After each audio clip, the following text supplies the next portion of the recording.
All right, why don't we go ahead and get started? It's a little bit after 12:30. Roll call. Well, that's on the agenda. I see all committee members present, so I think we're good. Why don't we stand for the Pledge of Allegiance? I pledge allegiance to the flag of the United States of America and to the republic for which it stands, one nation, under God, indivisible, with liberty and justice for all.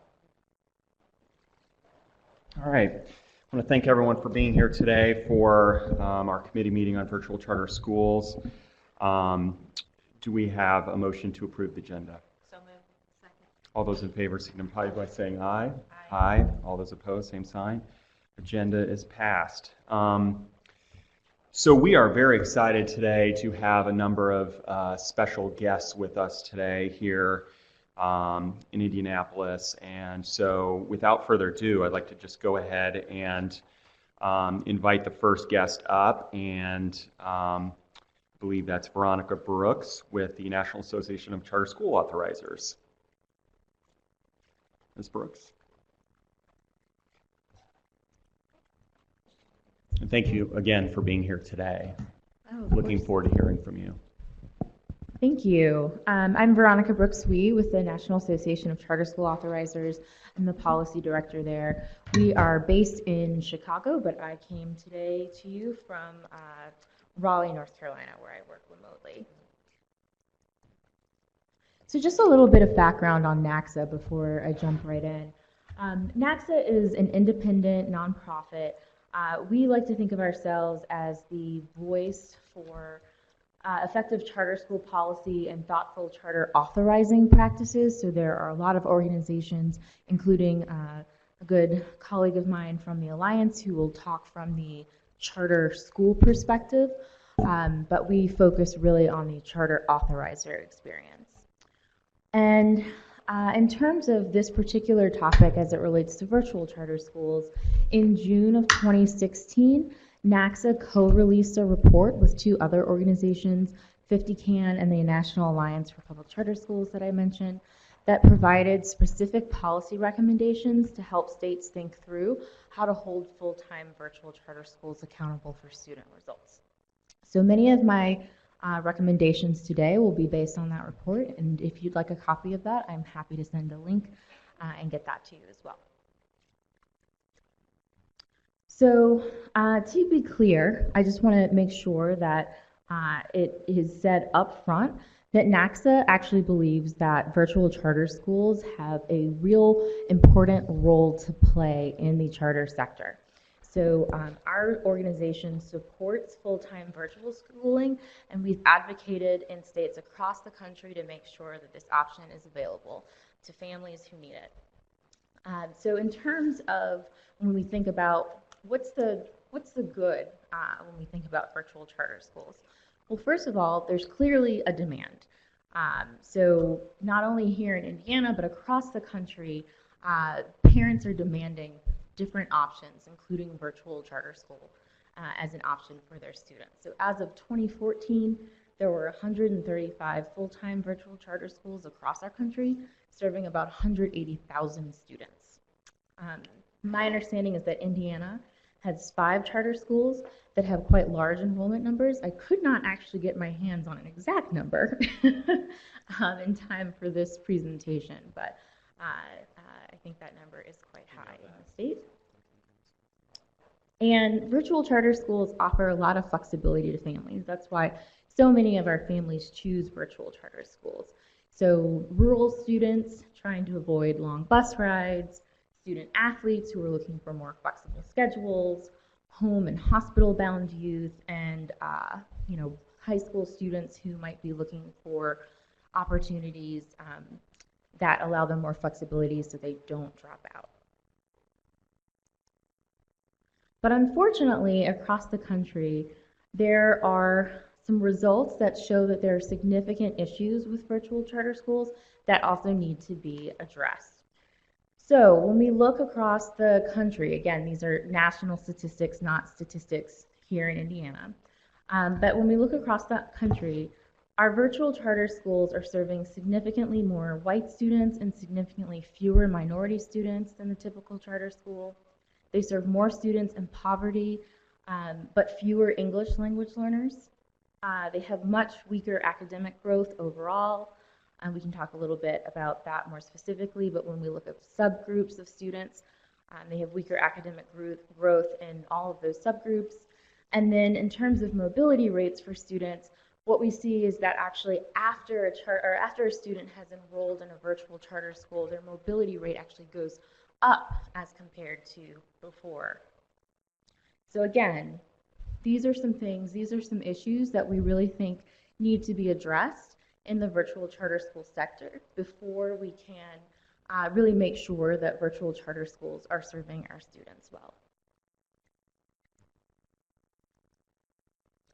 So I'm going to jump into some policy recommendations. Like I said, many of these policy recommendations come from some of our larger recommendations for virtuals across the country. But the ones that I'll be talking about, I have specifically looked at Indiana's law and found some areas where I think it makes the most sense for Indiana to improve. So there are 6 of them that I'll go over today.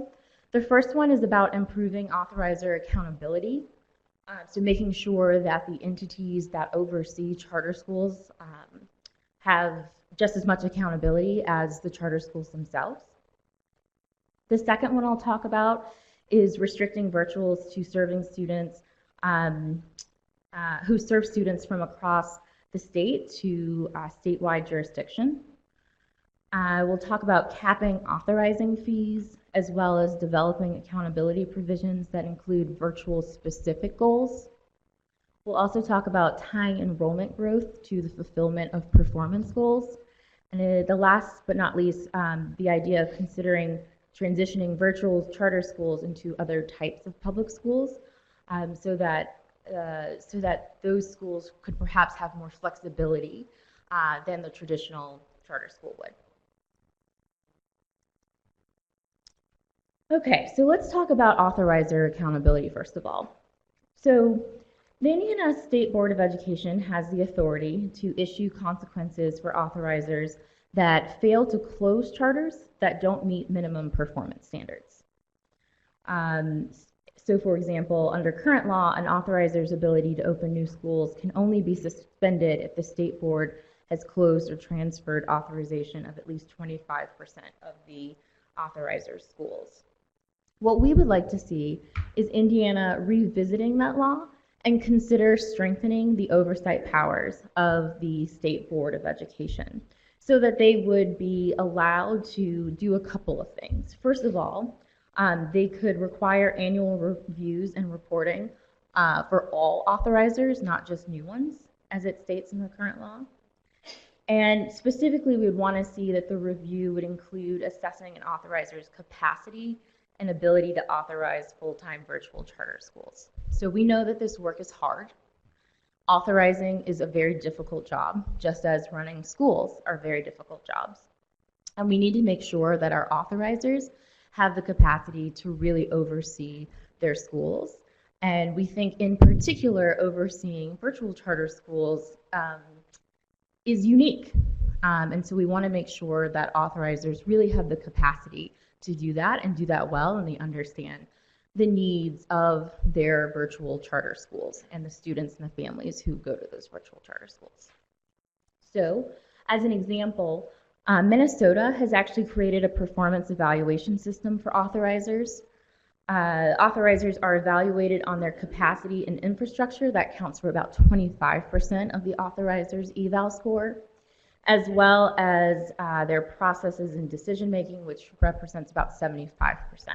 So Indiana could consider moving to some type of annual evaluation system similar to Minnesota, possibly different. Minnesota's system, I am not saying is perfect in any way, shape, or form, but something closer to that than what's currently in the law. Does their State Board of Education conduct that annual performance review? The state board staff does, but on behalf of the State Board of Education, yes. Thanks. Any other questions about this particular recommendation?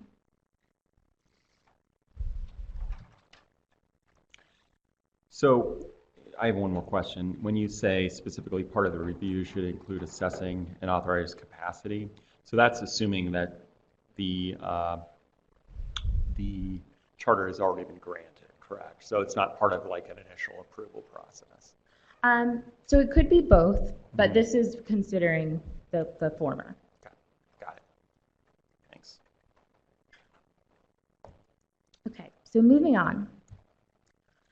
So the second recommendation is about restricting virtual serving students from multiple districts to entities with statewide jurisdiction and substantial authorizing experience, which is just a really long-winded way of saying that we would like the state to consider changing its rule about who can authorize virtual charter schools. Again, this work is very difficult, and we think that virtual charter schools have a very unique experience as compared to more traditional charter schools, and it's really important that the authorizer understand that and be able to meet those needs. So from experience, smaller authorizers often lack the staff capacity to really handle some of the issues that come up with large virtual schools, especially those that are large and whose enrollment can span multiple districts. Large virtuals can also lead to sort of a too big to fail problem within small authorizers. So for example, if you have a very small authorizer, for example, a small school district that authorizes a virtual charter school that is then going to have enrollments upwards in the thousands, and they are getting an authorizing management fee per student, then there becomes sort of a perverse incentive to keep those schools open, even if they are failing to meet the requirements. We don't see that often, but when we do, it can be very problematic. So again, small authorizers tend not to be able to, I guess, handle, would be one way to think about it, some of the virtual issues that arise. So in terms of our recommendation here, we would say that Indiana should consider changing its law to only allow entities with statewide jurisdiction and substantial authorizing experience to authorize virtual charters. So other entities could potentially apply for this authority, but only after a thorough review by whatever entity was making that decision. So in Indiana's particular case, I think this would make sense for it to be the state charter board. Possibly approve an HEI authorizer. We know that there are HEI, sorry, too many acronyms. There are university authorizers, higher education institutions, HEI. There are several universities in Indiana who we think are actually doing a very good job in terms of authorizing, especially with virtual charter schools. We would not want to see them lose that ability, but instead that they would have to apply for that ability so that it wouldn't be just automatic for all authorizers. Any questions on this one?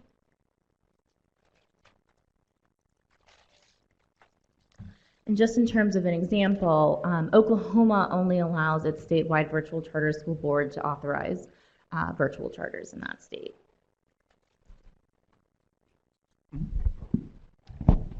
Quickly, I don't want to steer too far in this direction as it relates to virtual programs that are operated by a traditional school corporation, but wanted to see if you had a reaction to if NACSA would apply these same types of principles to that model, if you will. Yeah, bless you. Absolutely. I think that when it comes to virtual charter schools and virtual programming, many of the issues are the same. And so I think many of these recommendations could also be applied to virtual programming within districts. Of course, it would need to look differently to appropriately meet that context. But many of these recommendations that we're talking about today, I think you could actually also consider from a district perspective as well. Has any other state unwound an authorizer? You know, you say too big to fail. Have you seen that in other places?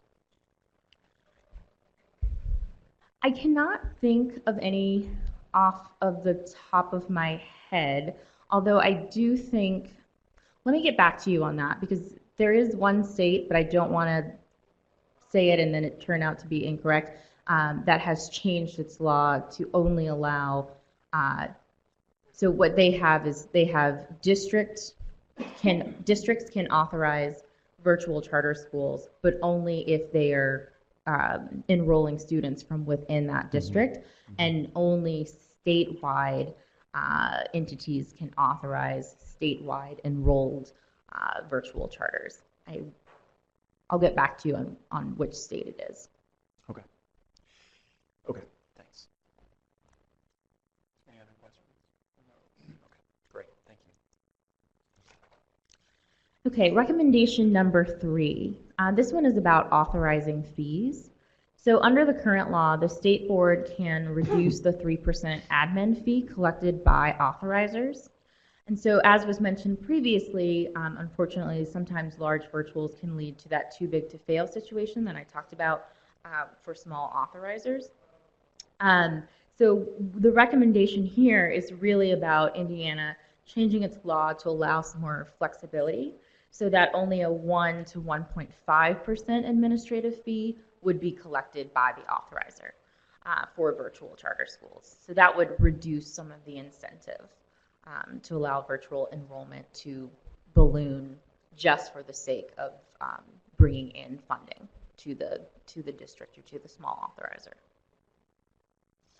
Is there any thought, I mean, I want to expand on that or explore that a little bit because, kind of you think of, fixed cost and there's a fixed cost, initial fixed cost of setting up a virtual charter, of running it. You have to have certain administrative personnel, but at a certain point,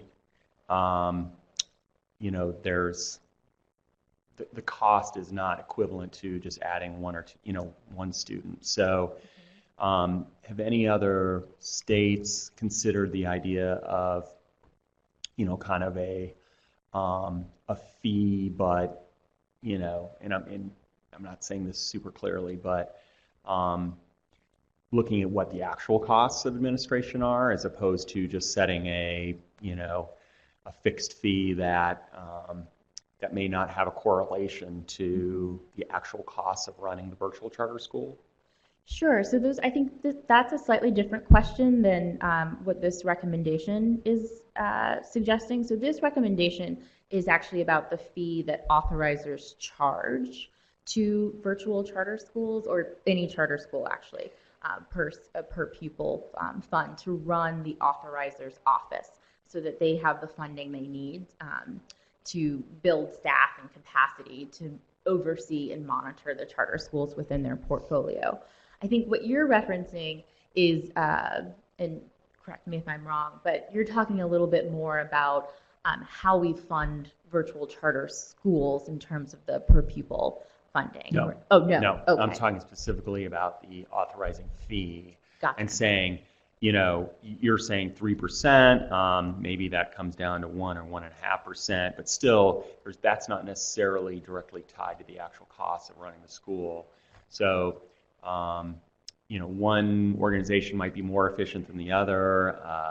So one organization might need 1% and another might be 1.5%. And Gotcha. Okay. Yeah. So in other words, one authorizer might need more money to build the capacity to oversee a virtual charter school. Or they than may another. choose that because of the special population or special needs of the students that they are educating in their virtual charter, that they need to have certain additional staff on board that would raise that. But so one might be, a lot leaner, and one might be very, either capital intensive or labor intensive in comparison. Yeah, I think that's a good point, and I think that in those cases, there are some states that, for example, start off with an authorizing fee that's slightly higher, and then over time reduce the fee based on a number of different factors. So I think that would probably be where we could start thinking about that. So perhaps for a newer authorizer, especially. Maybe their fee is closer to 2%, but over time, as they've kind of built their staff, as they've built the resources that they need to really oversee their portfolio, they could step back from that.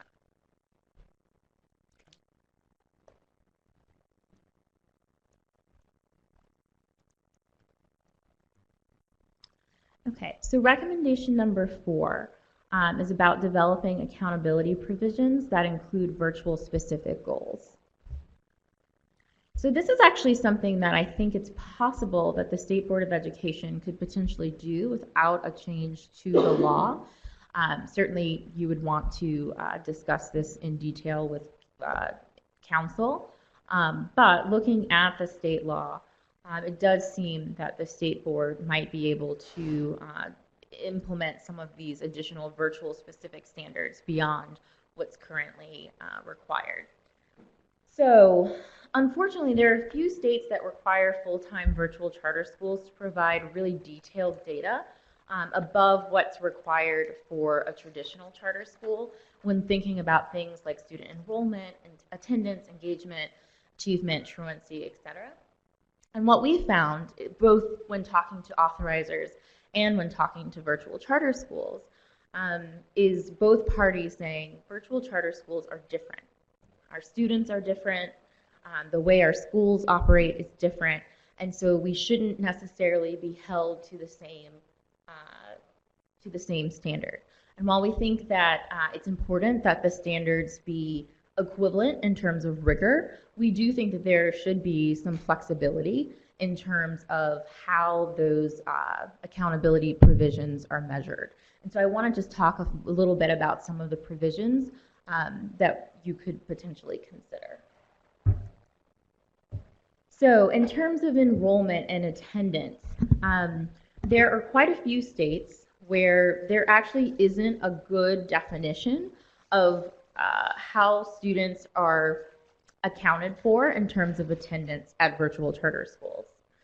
And so we certainly encourage, if that's not currently part of a performance framework, that authorizers put in some very specific standards around attendance. So for example, in Ohio, students have to log into school at least once every 105 consecutive hours to stay enrolled and be included in their daily attendance counts.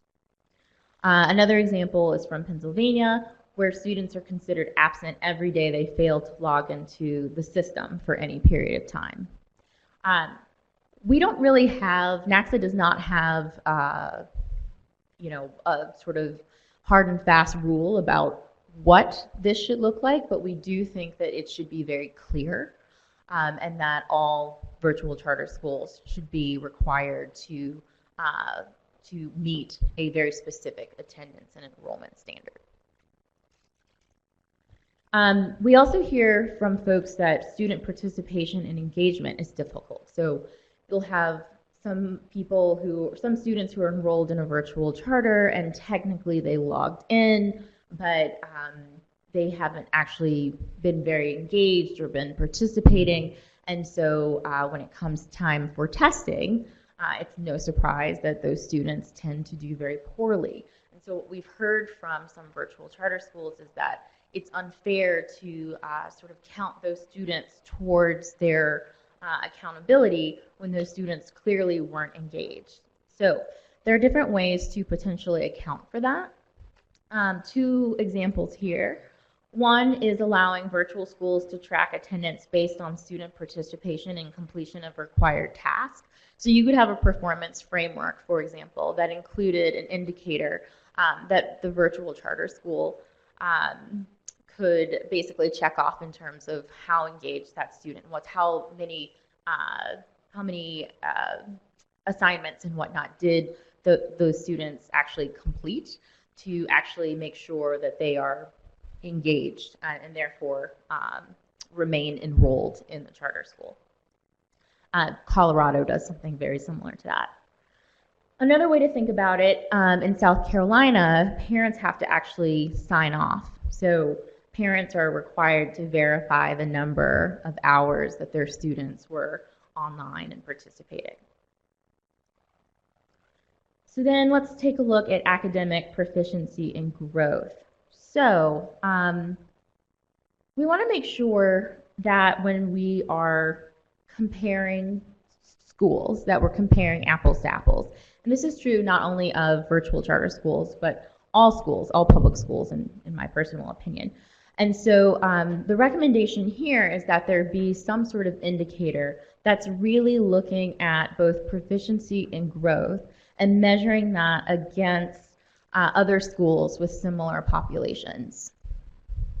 That would not necessarily be the only academic score that you would look at. In fact, we would highly encourage it not.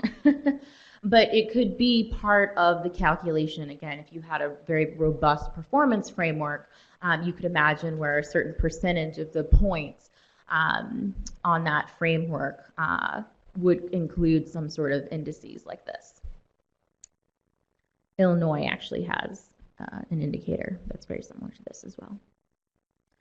And then last but not least, grad rates. So again, virtual charter schools tend to serve, I think, slightly different populations, as you saw from one of my beginning slides. And one of the things that we often hear is that virtual schools are serving a disproportionate number of high school students who are behind in terms of credits and credit recovery. And so making sure that we're not just looking at a 4-year graduation rate, but that you consider an extended year graduation rate for eligible seniors. And again, Oklahoma, but there are quite a few other states that are starting to do this as well. Again, not just for virtual charter schools, but for any school that serves a high population of students with that particular need. Do you have any thoughts on shared accountability as it relates to high school students who are credit deficient and before they join the virtual charters? Yes. I don't think NACSA has an official stance on this. I will say from personal... Do you have some personal thoughts? Yeah, personal thoughts Okay. in terms of, I think it's really important that when we think about accountability, that we're making sure that we are rigorous. It's very important that all accountability systems hold schools to very high standards, but that we aren't so inflexible that we are punishing schools for serving some of the highest need students. And so not only for virtual charter schools, but I would say for any sort of alternative school or even a traditional public school that is serving just an incredibly large number of students who might fall into that category, that there should be a set of indicators that we look at when thinking about dropout recovery and extended So in grad our rates. school grading formula, we look at graduation rates, but right now, if I'm not mistaken, students, and this is a complaint we hear from virtual charters, is that when the students are coming in, they're so far behind that there's no realistic chance that they're going to graduate within the time frame they need to graduate. With their cohort, yeah. Right, exactly. So, but there's no accountability on the public school, the traditional public school that has where they've come from. Yeah. Yep. Yeah. So in Louisiana, for example, on their performance framework, and this is my understanding from years ago, so it could be that it's been updated since then. But basically, they kind of account for that by having sort of a high school accountability matrix, and so they look at a student's cohort that they're coming from, and you get a certain amount of points. So on both sides, you get a certain amount of points for bringing in students who are coming in to a cohort that they will not graduate with, and getting that student out within 6 years. And then the school that the student might be coming from technically is losing points or not receiving the full amount of points that they could receive if they have students who don't graduate within that cohort. So kind of on both sides, you're sort of holding the school that's sending the student who's coming in quite behind, holding them accountable because they aren't receiving the full amount of points. But you're also giving credit to the school that's taking the student and getting them through within 6 years.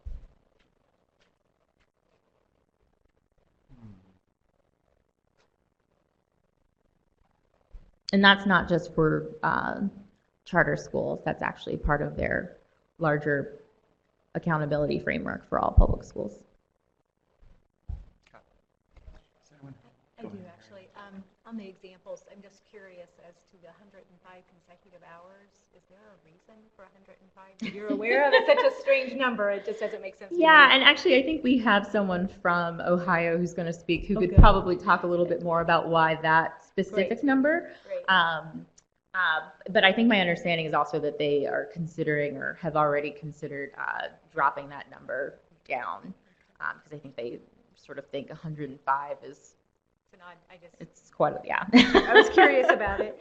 And then another question I was wondering about, basically one of the accountability pieces talks about having parents sign off or verify the hours of educational activities. Has there been pushback on requiring parents to really be held to that accountability standard? And I just am not sure that that's the best measure. I can't imagine parents saying that they're not doing what they're supposed to do. So how do you measure that and feel that that's accurate? Yeah, I think that's a really it's a tough issue, and I understand sort of the skepticism. I think what we hear though from virtual charter schools quite often is that the most important component of a student being successful in a virtual charter is having a very involved parent. And so making sure that you have someone there who really is, aware of what their student is doing and signing off on that is something that we've heard over and over again from virtual charter schools is a key component. But I understand the skepticism. That's why I think it's important that with all of these, it can't just be sort of one and done. You really have to consider these as part of a larger framework that has multiple indicators that you're looking at. I guess I'm just thinking that would be more important to be part of the engagement and agreement to be enrolled policies versus an accountability policy. But just learning here. Do you think there should be some students who should not be allowed to go to virtual charter schools? So I'm about to get to that in just a second, but the short answer is that I think it's a complicated question because the charter school movement, in very large part, was built on the foundation of open enrollment. That charter schools should be open and accessible to all. And so when we start talking about certain students not being able to enroll in a virtual charter school, I think we start getting into territory that personally makes me, and I think a lot of charter advocates, concerned. And that's one of the reasons why, as you'll see in a little bit, that one of our recommendations is actually potentially considering virtual charter schools as something else beyond charter schools. Again, we know that these are very important schools, that there's high demand, that there are families and students who rely very heavily on having access to these schools. But whether or not they should be within the charter component of a statute, perhaps that's something we should give thought to. Well, and somewhat along that strain, do you think there's a need for a virtual charter school where I'm a parent who's looking for an almost traditional type school for my child who is on track, who just needs a different environment, and my child who is behind and needs credit recovery? And they provide very different types of education. In the same way, you could have brick and mortar schools that do the same thing. I could have a brick and mortar school that provides a K-12 education for my child, and I have a brick and mortar school that provides counseling or credit recovery or opportunities for my child who comes with at risk or needs that would be different. And so are we talking about two different types of systems here? Yeah, I think we could potentially be talking about two different accountability systems for sure. So again, not just with virtual charter schools, but I think when we think about any sort of alternative school that's serving a very different population than the traditional system, we should very much consider holding those schools accountable in a way that makes sense for them. So then when you look at that, then do you look at, are we, the possibility of students who enroll need to enroll in a transition type virtual charter school where they can take the credit recovery type classes and then be held accountable in a different manner than the students who are going into a system that is more traditional? I think it could look like that. I think it really depends on how the system is set up. But I also want to make sure that families have access to the options that they need. And I think, again, it becomes very complicated when we start saying families, this is what we think your student needs, this is where you should go. Right. So I would just encourage us to think about all of the nuances there. Well, without limiting, I guess from my vantage point, the line of reasoning is without limiting choice, but trying to ensure better success. Right. Virtual. Because you just said yourself that some students are, if their parents aren't involved, then kind of what's the point, if they're not really going to be engaged. And making sure that those systems have available within them the guide rails and the structure and the faculty that are going to support them enough to help those children be successful, wherein another system, it again may be a little less structured and less necessary. Right. Because they have that support at home and it's less necessary. Can you go back to that context of the good slide? Context of the good, it was one of your first slides. So there it was. So where you have those flexibility bullets down at the bottom, do you feel like those are pretty inclusive of the types of families or options that are needed? Do you feel like those 4 areas broadly cover? I mean, it would be really hard to say this is what we see in terms of national trends.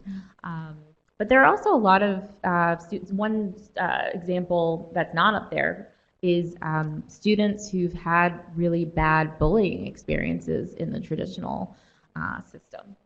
And so this is what I mean, though, in terms of, I think there's just some nuance to think through, because while it does make sense to me, for example, that you might have a bifurcated system for more traditional public schools as compared to whatever falls into the category of alternative, which tends to be sort of a broad scope. But should we have specific schools that are for students who've been bullied? Should we have specific schools for like student athletes? I personally think that that's perhaps not as necessary, and that really it's the accountability piece that we should focus on instead of more on the front side. But certainly, and what I was going to skip to, and we can come back to example 5, but if we skip to example 6, or recommendation 6,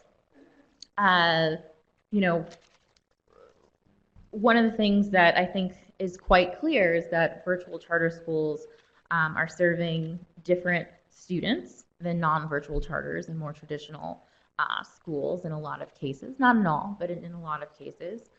And so there could be the thought of transitioning, again, these schools into a different category. And actually, in terms of the example here, I would say look to yourselves, because Indiana has been quite the leader in the country in terms of thinking about different types of schools. So I know that you all have the innovation schools, you have adult dropout recovery programs, you have a number of sort of innovative ways of thinking about schooling and different categories of schooling that I think a lot of other states in the country don't have. And so if anyone could really think about what this could look like in terms of having a separate system or a separate number of rules and statutes for virtual schools, certainly think it's this group here, and sort of thinking about, to your question, actually I think it was your question earlier, Ron, in terms of do we think a lot of these should apply just to virtual charter schools or more broadly to virtual schools in general?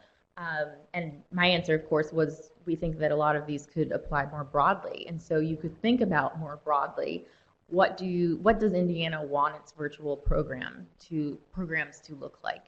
How do you want to hold those virtual programs accountable? Who are the students who should be allowed to engage and participate? Do you think we're starting with the wrong question? And what I mean by that is, we keep talking about the virtual schools versus the brick and mortar schools, but is it really about, like, for example, an alternative setting, whether that be in the virtual school or the brick and mortar school, that we need to hold to the same standard? Yeah, I think it's very possible. I do think that there are some very specific things about virtual schools that makes them just different than a brick and mortar school. So in terms of thinking about alternative accountability, you still might have kind of different categories within that. But I do think, I think you're correct in terms of thinking about this in terms of more broadly, how do we make sure that we're meeting the needs of kids and families in different kinds of schools. So just quickly to go back to recommendation 5, which we kind of skipped over. So this one is about tying enrollment growth to fulfillment of performance goals. Again, this is one of those recommendations that actually could apply not only to virtual charter schools, but to other types of schools as well. But the idea here being that virtual charter school financial viability often relies on quick growth in enrollment, and virtual schools tend to try and increase their enrollment numbers each year much faster than more traditional charter schools, again, because they have very specific needs in virtual settings as compared to brick and mortar settings. And so one of the recommendations that we have is Indiana requiring authorizers in virtual charter schools to create enrollment targets each year as part of the charter contract, and not allowing schools to actually enroll past that number until they've met certain performance targets. And we would say, when we say performance targets, I would actually say that includes academic, most importantly, but also financial and operational.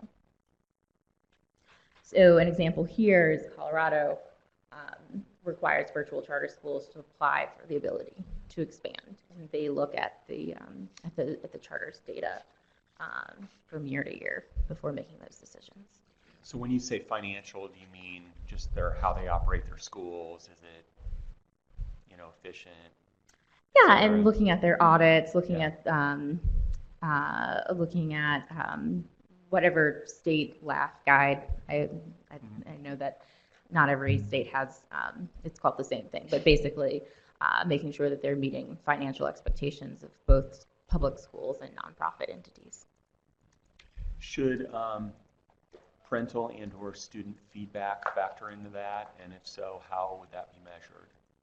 It's a great question. I think you could certainly consider that. I know Colorado is also another, or is a good example of that, of a state that includes parental and student feedback in, again, not just for their virtual charter schools, but for all of their public schools as part of the annual grade that a school receives. They have a very specific survey that goes out each year, and you basically get a certain amount of points based on how families and students rate the school on that survey.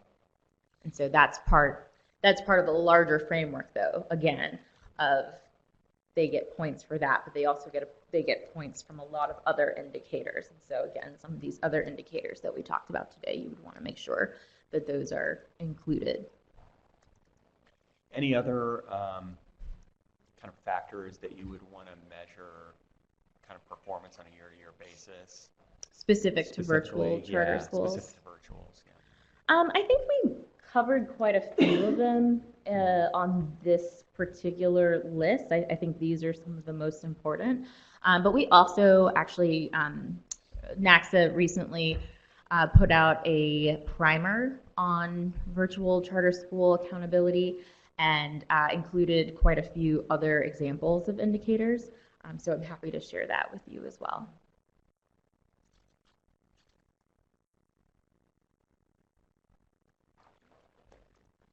Yeah. Ron? Quickly, in trying to tie a few of these recommendations together, starting with number 6, I'm sure you're familiar with Indiana's new engagement policy, which allows schools to set up and authorizers to approve a framework through which virtual charter schools can withdraw a student who has failed to meet minimum standards for engagement. Right. The challenge that we've heard thus far is that as a charter school, they are then theoretically not compelled to automatically enroll them in a specialized program, for example, that they also operate maybe as a separate school, or enroll them back in their home school or their resident corporation. So would you be comfortable, or when you think about that, what are the things we need to think about if we do go down that path of expanding the authority of a virtual charter school as it relates to the engagement policy, to the extent that if a student is not engaging in the traditional virtual charter setting, if you will, and they have an alternative program with specific supports, that they do have the authority to compel that family or to automatically enroll that family in that charter school. And obviously the family has a choice whether or not they want to stay or whatnot. Yeah, no, it's a great question.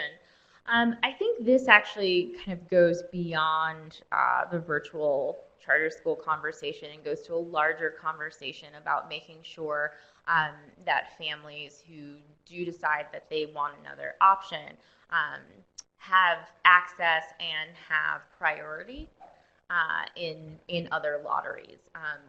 And so that takes us into a conversation, which I'm not sure we're ready to have today, but into a conversation about unified enrollment systems within and across authorizers, and making sure that if a student, for example, was dropped from the role of a virtual charter school, for example, but really this is any school, that they would potentially receive priority in other lotteries, so that we can make sure that that student isn't lost in the system. What would you say are some of the best practices for actually funding students who are in attendance at virtual charters? So, tying that to performance, attendance, et cetera, what month to month, whatever. Are there, because it seems the way we fund it is pretty similar to just charter schools. Yeah, So the kind of per it seems to me pupil. like it's pretty different. Money follows the child. But potentially, we could take a different approach. Yeah, I do think that it is important that money follows students. So I want to be clear about that. I think in terms of virtual charter schooling, we should look at how much it costs to serve students in virtual settings as compared to brick and mortar settings. I think right now, correct me if I'm wrong, I think Indiana it's 90% of the per pupil funding. Is that correct? Okay.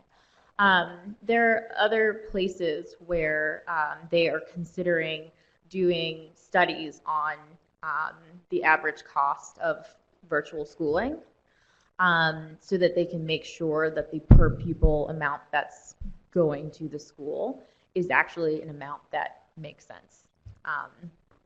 So I think that there is some value in those types of studies. Personally, I wish those types of studies were done not just for virtual charters, but for charters in general, because I think a lot of charter schools aren't receiving the funding that they need to really educate kids well. And so making sure that the right amount is following the child. I think this is a really important point that you just made. It's one I've been thinking about a lot, which is we don't really have any basis for how we fund students in virtual charters. We have teacher-student ratios, which are different, fixed costs, which can be substantially less. So we don't really understand, what we're just assigning a value and saying, take it. 90% sounds Right, great. right. So, but I think it's important to just understand and acknowledge that there's no real basis in any empirical data, as far as I'm aware, that of what is the cost. And it might be different based on different different schools. But Yeah, and I think that's where it becomes tricky because you could have one virtual program that is operating very differently than another, and so certainly then you get into somewhat complicated territory of trying to fund you know per per student per school. But I certainly think that there's you could do a study that looks at the average cost of virtual schooling.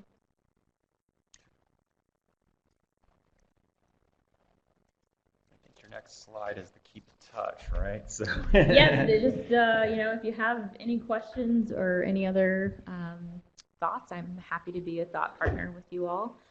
Like I said, we work very closely with the National Alliance, who you'll also hear from today, and so happy to help as you continue thinking through these.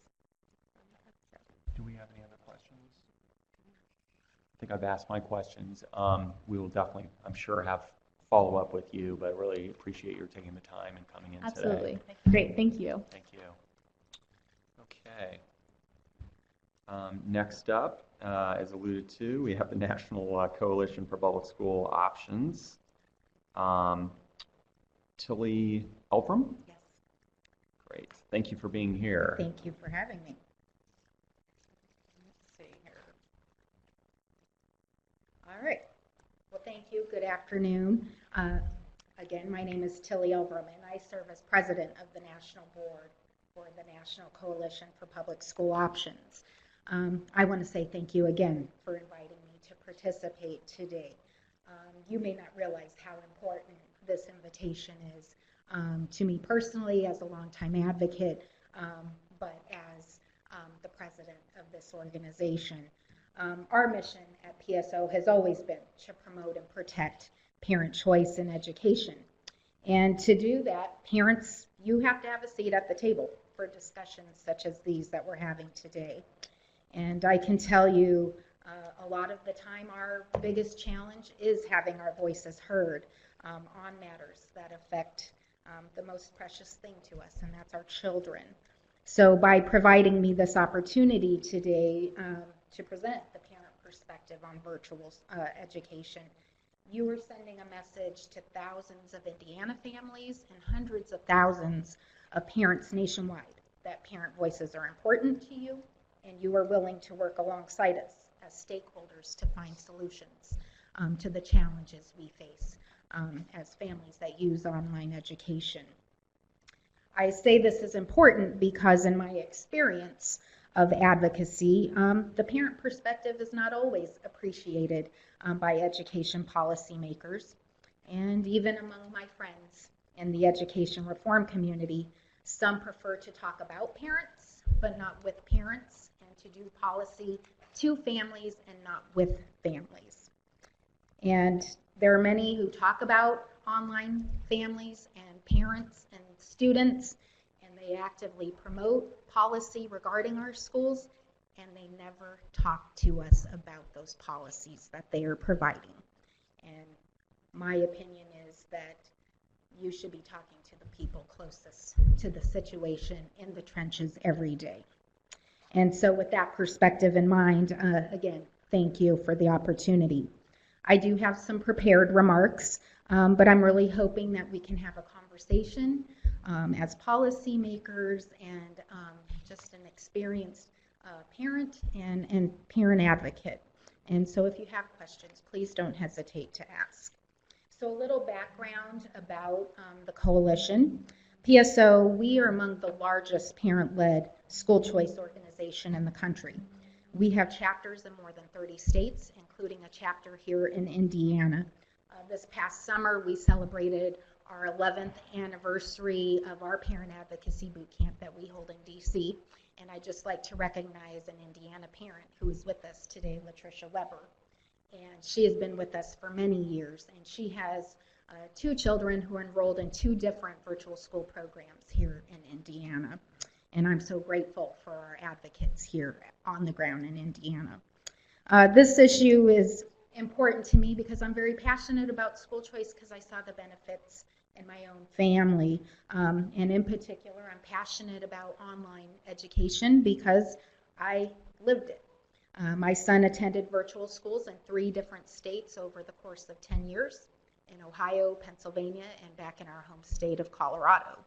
And so, a little background, we sought out an alternative to our zone public school in Pennsylvania after my son's first 3 years of public school were interrupted by teacher strikes.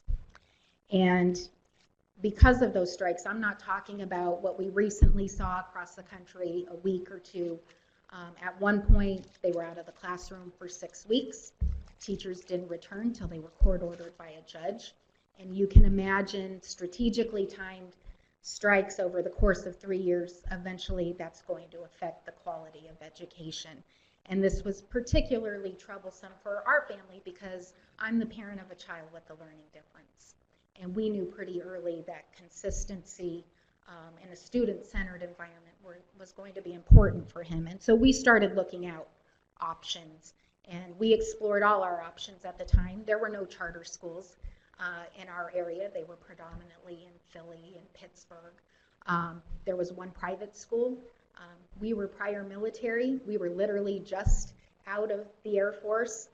September 11th had just happened. My husband lost his job. So a private school education was out of reach for us. And I had lots of friends who encouraged me to do traditional homeschooling. I was public school educated.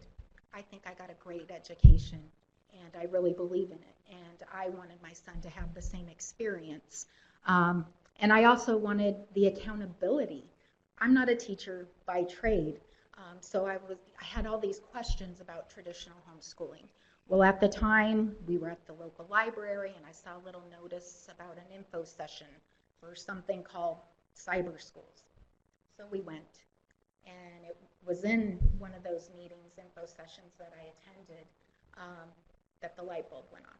And I said, this is something I think that we could do. And so we went that first year. JD, we used the IEP established for him in our old school, traditional school. And what we found out is a lot of his struggles were because the curriculum had been dumbed down, the expectations were low, and he was getting nothing out of his education. And so he blew away that IEP in that first year. And as a parent that had a kid that struggled for 3 years in the traditional setting, in a learning support situation, it really was just a miracle to see him come back to a love of learning and to be excited about it. And so to make a 10-year story very short, every year we reevaluated to decide, was this the right option for him? And over the course of those 10 years in 3 different states, we were blessed that his school was in all 3 states. He graduated in May of 2015. He is a straight A student, and I'm just so grateful because I know his success now in higher education is due to the world-class curriculum he had, the ability to use wonderful technology that surpasses what he's been using in higher ed online. And he's been able to develop all the skills he needed as a student with a learning difference to be successful. So I just wanted to give you a little perspective there. That is my school choice story, but we know that the parents choose online learning for many different reasons, and I wanted to just highlight a little bit about the reasons for these choices. And we talked a little bit, the folks from NACSA, about Oklahoma. Oklahoma statewide, let's see, here we go. So the Oklahoma statewide virtual charter school board published a comprehensive study in December of 2017 to better understand the reasons that families are choosing online schools. And that study concludes parents and guardians are drawn to virtual charter schools due partly to negative experiences in prior educational settings and partly to the unique opportunities available to virtual education.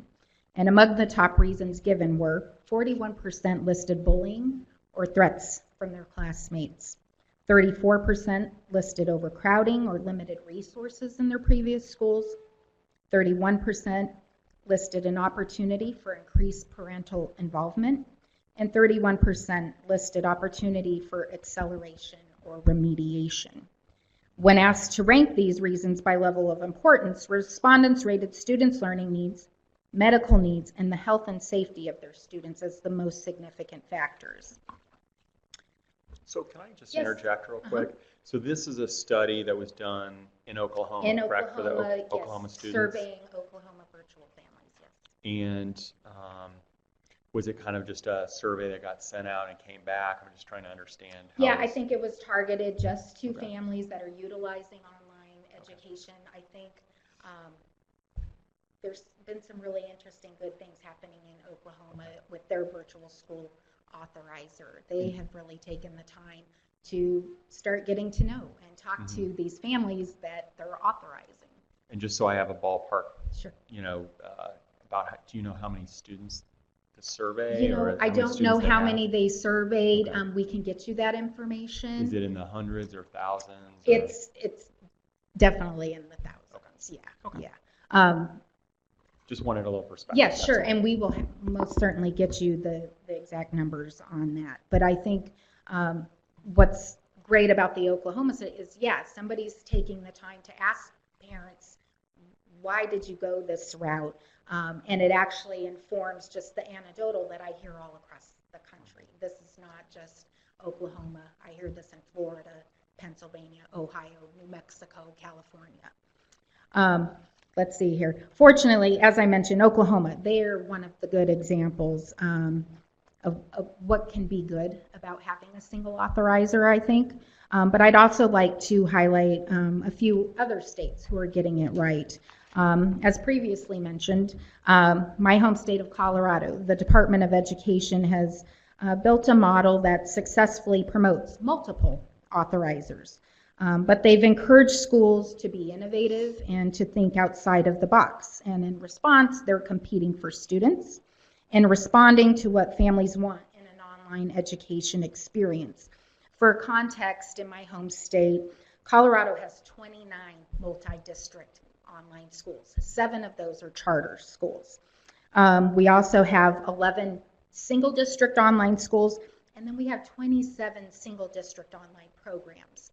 So families there have robust choice, and I think the beauty of that is that even within the online model, we know one size doesn't fit all, and so that families can choose the level of engagement that's right for their family. There's like program-specific schools. There's a school that focuses on the arts. There's another program that has a wrestling component. That's kind of the hook that really engages their students to be able to do that. So it's exciting for our families. And when we see in Colorado where schools close or they fail, it's really the market decided. The parents walked. They said this school isn't meeting my needs, and they go and find a better option for their family, in contrast to having some bureaucrat decide or the department picking winners and losers within our movement. So let's see here. Other states have offered also some changes to improve accountability and to build a culture of success in online schools. I know from my conversations with Latricia here and other Indiana parents that the recent engagement law here that's required schools to strengthen intervention policies when a student really is going on the wrong track. Schools here have developed specific teams and programs to be implemented to address the needs of some of those most vulnerable and at-risk students. Iowa also has a new law specific to virtual schools that measures progress towards graduation for students since they enrolled in the virtual school, and that progress is factored into their school accountability rating. I believe this measure better reflects the type of students that attend virtual schools, and it gives proper credit to the schools that are doing the hard work to catch them up. Another state, Ohio, they instituted an onboarding law, and that requires virtual schools to provide parents with regular information needed to make informed decisions about whether enrollment in the online environment is going to be the right fit for their student. We also know from that Oklahoma parent survey that some families, they have difficulty with lifestyle and the behavioral adjustments that come with being successful in the online schooling environment. And those students, they often have initial challenges understanding the software program and adjusting to the new method of delivery. And while there is absolutely an acclimation period for many students, we believe that more thorough onboarding procedures are setting expectations for new families to help them prepare the parents and the students for the transition to this new way of learning. All right, so those are a few of the successes, but there are also obviously challenges to virtual schools, and those include authorizer pressures, high mobility rates, and the continued emphasis on state test scores for school accountability ratings. One of the fundamental challenges facing online schools is pressure from authorizers who have begun to favor one model in the charter school movement over another. This has often created a hostile environment for online schools and families, and they've developed a system of punitive regulations and restrictions rather than academic support and innovation to meet those challenges. Increasingly, we are seeing authorizers more interested in controlling or even eliminating these schools than supporting them and helping them succeed. This hostility has been encouraged by those hoping to remove virtual schools from the charter movement entirely. For example, the Pennsylvania Department of Education recently placed a denial on all new virtual charters. This unilateral decision, it limits access to would-be families, to families that desperately need the option. And in Nevada, the Charter School Authority, they have worked to silence virtual school parents and students, attempting to deny them their due process by limiting their testimony during hearings such as this, and even going as far to scheduling school closure proceedings on Good Friday at short notice. That is the worst of policy that I've seen across the country. Actions like this from authorizers present a serious challenge to parents, our students, and the teachers that serve them that are desperately looking to make this model successful. I'd like to talk a little bit now about the mobility challenges that we face. The high rate of student mobility, it presents a unique challenge to online schools. A report from the U.S. Government Accountability Office finds that, quote, students who change schools often face challenges due to differences in what is taught, and that mobility was consistently associated with lower achievement. We know this is true for our schools. And I know that you have seen data in previous meetings from authorizers and providers that in Indiana show mobility rates as high as 40% or even more for virtual schools, and that many students are transitioning to the online environment in their junior and senior years. The high rate of mobility and what we define as the school switching effect demands that we create a meaningful system of accountability that more accurately measures student growth and achievement given these challenges. Finally, a recent study from the Evergreen Education Group titled School Accountability in the Digital Age concludes that a single system does not accurately measure all schools, especially with the high rates of mobility or a high number of students who enter the school overage and undercredited. Complicating the accountability discussion is really also, as parents, we see the over-reliance on standardized test scores. We know parents, they are not choosing schools based on test scores because parents and voters, ultimately, they don't trust those test scores to measure quality. They don't see that as necessarily a quality indicator when they're deciding where to send their students. As we've done in many states, our coalition, we conducted a survey of Indiana voters in 2016. And their opinion on standardized testing, it was really powerfully one-sided. Our survey found that only 8% of voters viewed state test scores as an indicator of school quality. 80% of voters prefer a system that measures individual student achievement, and 85% of voters oppose closing a school based on standardized test scores. Additionally, the survey found that 91% of voters believe the best approach to take for underperforming public schools is to keep them open and help them improve. Only 7% of voters believe we should be closing underperforming schools. Again, we can look back to Oklahoma's study and see why parents are choosing virtual schools. It's not because of standardized test scores. When parents evaluate schools and make decisions, those decisions are being made on the personal needs of their student and how each school is meeting those needs. And those are important measurements of school quality to parents. Is their child safe? Are they showing individual growth? Do they have a love of learning? Are they engaged in learning? And my question is, why aren't we measuring those things when we're talking about quality? So, and I think another thing I'd like to just address is sometimes when we're having accountability discussions across the country, I'll hear, you virtual school parents, you don't want testing, which I think is crazy because I think we've seen higher opt-out in the traditional setting, I know in my home state of Colorado. Virtual school families, we are not opposed to testing or accountability. But what we do want is timely and meaningful testing. We want testing that's meaningful to instruction for teachers, and that's going to increase student achievement based on those test scores. What we don't approve of is test scores that are weaponized and used punitively against our schools, or ultimately deciding on closure for our schools. That's why it's critical for us to have frank discussions about the usefulness of standardized testing and how we currently use it to measure the success of schools here in Indiana and across the country. Given the opportunities and challenges in virtual schools, our coalition supports realistic policy considerations to improve these schools without sacrificing expectations for students, parents, and the authorizers.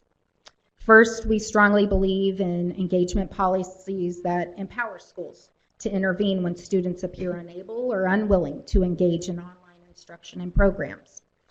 Again, Indiana, you have implemented a robust engagement law, and we believe this could be a model for other states and schools around the country.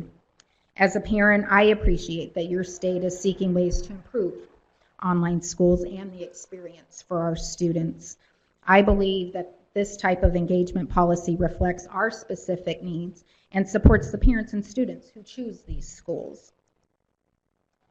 PSO, we have long advocated for student-centered accountability frameworks for online schools that recognize the unique challenges of the student population, but also sets clear goals for student achievement. A student-centered accountability framework would give more weight to measurements like student growth, course completion, and credits earned towards graduation. We believe these measurements are more meaningful for virtual school accountability and more accurately reflect the hard work of our students and rewards their progress. We also support onboarding laws and policies like that I talked about previously in Ohio, which require online schools to provide a detailed orientation experience that helps parents make informed decisions and prepares students to engage and succeed in an online school environment.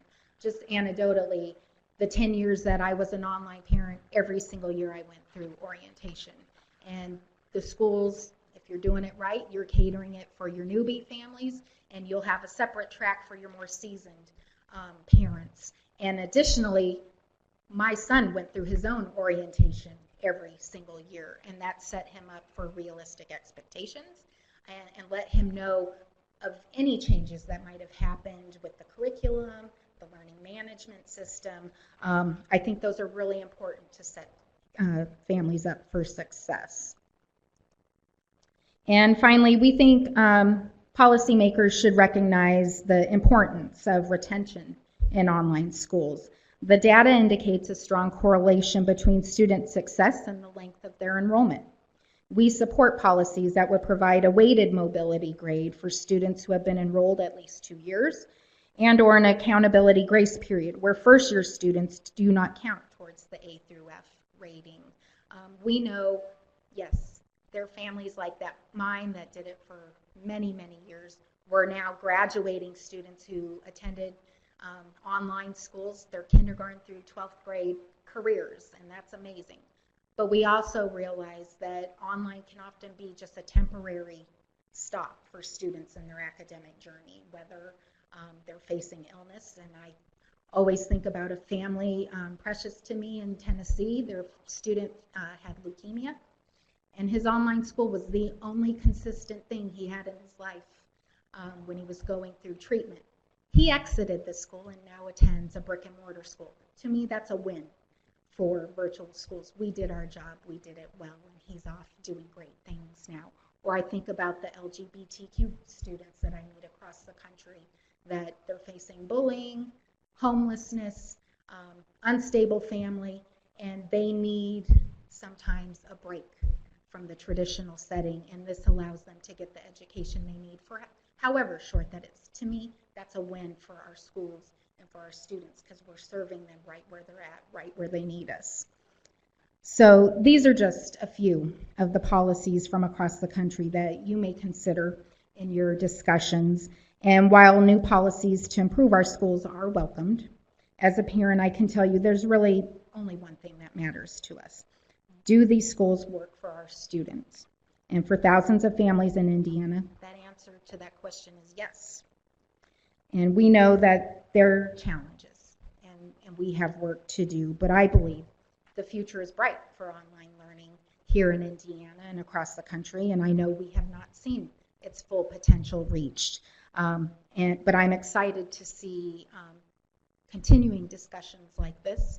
I encourage you to reach out to your Indiana families so that sometimes when we get in these discussions and we start developing policy and we do it without talking to the teachers, the parents, and the students that do this work every day, we develop policies that don't make sense. And parents can tell you pretty quickly, this will not work for this school, for this particular model. And so I think it will save all of us a lot of heartache if we have these conversations together early, often, and always. Again, I'm so grateful for this opportunity to present the parent perspective on some of these important policy decisions that we're talking about, and I'm happy to answer any questions. Let me just say first off, thank you for being here and appreciate your parent for joining us as well. And we as the board, state board, have heard from a number of parents, and I just want you to know that speaking for myself, that's hugely important to us because err on the side of parents know best. But at the same time, we're trying to explore how do we make the overall education better and ensure that all students are receiving the best quality education that they can, especially since the state, we're spending tens of millions of dollars on virtual charter education. So we just want to make sure that those dollars are being judicially spent, that there are choice and there are options available, but they're good options. Absolutely. Thank you. So I don't know if there's any questions. I would like to follow up a little bit on the incentivized retention. Is that a concept, or is that something that you actually know of happening somewhere right I think now? it's something that we need to work towards. That's, again, I think that's where those strong engagement policies and the onboarding will go a long way into keeping families, and also knowing that, as a long-term family, it can't just be a one-time deal. Those kinds of engagement policies have to be woven throughout the curriculum all year long. And I think when you do that, the families feel more supported. That will go a long way into retaining families, because it's hard work. And, when I talk about parents, I'm talking about the caring adults in kids' lives. Sometimes learning coaches are grandparents, aunties, sometimes it's a neighbor next door. All those folks need those kinds of supports. Let's keep them engaged. And when you do that, you're going to have a more engaged learning coach, which is going to trickle down to an engaged student. And all of that's going to help students stay within the model, as long as they need to. First, like I said, for some, 1 year is good. Others, 12 years is fantastic for them. But it goes a long way if we give them those supports to keep them happy. And communication, schools have to communicate with their students. If there is a change in provider, curriculum, management, administration, whatever those things are, those should be communicated to families prior to re-enrollment. I have a wealth of little tidbits and advice for providers, authorizers that would make the experience, the best it could be for families. And I could be here all day, but I appreciate that question. And yeah, it's something we should work towards for sure. Thank you so much. Appreciate you being here. How do you measure success for a student who's in a virtual charter school for, let's say, less than 6 months? So I mean, it sounds like it's credit-based. Yeah, I think there's some different ways that schools could do that. I know, and I'm drawing a blank, but there's states that look at like competencies. So within a course, a kid has to demonstrate different competencies, and that's going to, factor into, is this kid progressing, doing what they need to do and learning what they need to do. So there's some different ways that you can do that. I think when kids are exiting the school, we need to find out, where are they going? Are they going back to their previous school? Are they going to another virtual school? Did they drop out completely out of the system, or did they go on and get a GED? I think there's some things that we need to look at that would help us, like you said, evaluate, is this school good, for this student, even though they were there for 6 months. And you talked a little bit about shared accountability. I'm happy to entertain that thought. I think one of the particular rubs as a parent advocate, and I've said this many times, we feel constantly under attack across the country. And we see, let's be frank here, we see these students that were in the traditional setting, they were failed there, and nobody ever wants to talk about the district principal that calls our heads of school and says, hey, I got a kid for you. And so we get punished on the back end for accepting this kid and doing our best to get them caught up and get them on track for graduation. So I think if there was some shared accountability, and I think for virtual schools, that's a good thing. I think some of our friends in other districts might benefit from that kind of policy as well. A quick clarifying question.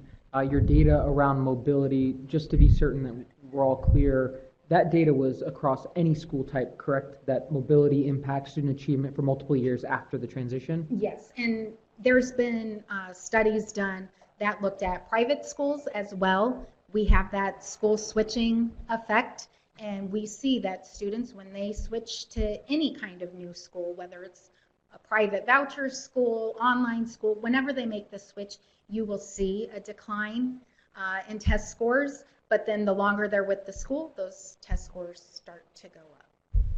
And so then would you expand the solutions that you talked about today, specifically related to virtuals, potentially across all school models who might face a concentrated population of students who have experienced that type of transition? I think just in discussions with friends across the country in the movement, they talk about the same issue. It affects them the same way. They're getting dinged when they're taking in new students and knowing that, there's a learning curve. If you attended, a school in an large urban district, and then you made the switch to the Catholic school, down the street, it might be a little bit different, and there might be a learning curve there to,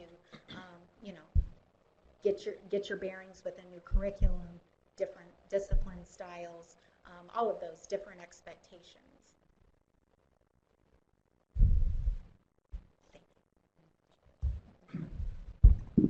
Thank you very much. Really appreciate your you. being here today, and, Thank you. and appreciate your presentation. And I'll just add, I know your conversations are ongoing. Please, we're a resource, and we do have great families here in Indiana that would be happy to talk about kind of the nitty-gritty of what goes on day to day as a full-time online family. Yeah, Thank you. I think we may very well take you up on that. Thank you very much. Appreciate Thank you. it. Thank you. Why don't we just take a 5-minute break, so people then go do what they need to do. cetera. So we'll take a 5-minute break and we'll be back in 5 minutes, 2:05. But we also know the federal requirement is to count everybody. And so you don't get that 1 year lag. You don't get any lag. So, we have the 162 day requirement. So there's a little bit of wiggle. But, if the kid is somewhere for 6 months, they don't count right now in Indiana. Federal requirement doesn't count that. Right. If we talk about letting everybody, even brick and mortar, have a 2 year lag, that's Right. a lot of kids we're Right. gonna miss. I mean, a lot of kids we're gonna miss. I mean, you've got some schools in city schools who are 50% mobility themselves. So you're talking about losing half the kids in IPS to mobility. That's a lot of kids we aren't counting. So then you have to talk about shared accountability because we don't want to lose that many kids. Oh, I did too. Yeah. Their information's interesting. It is. Yeah. Yeah. Yeah. Yeah. Yeah.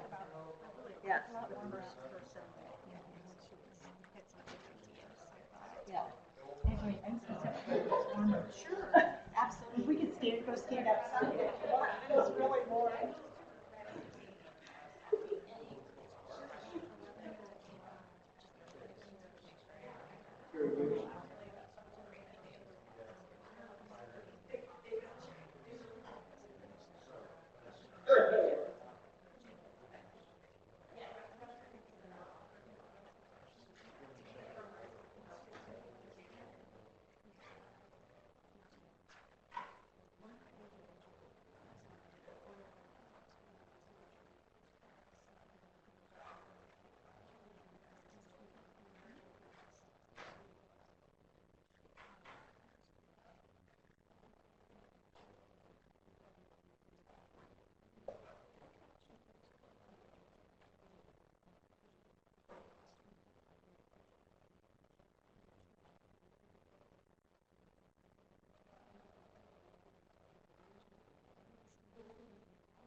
You know, I pulled it up while you were talking. Yeah, so we're good. Thank you again.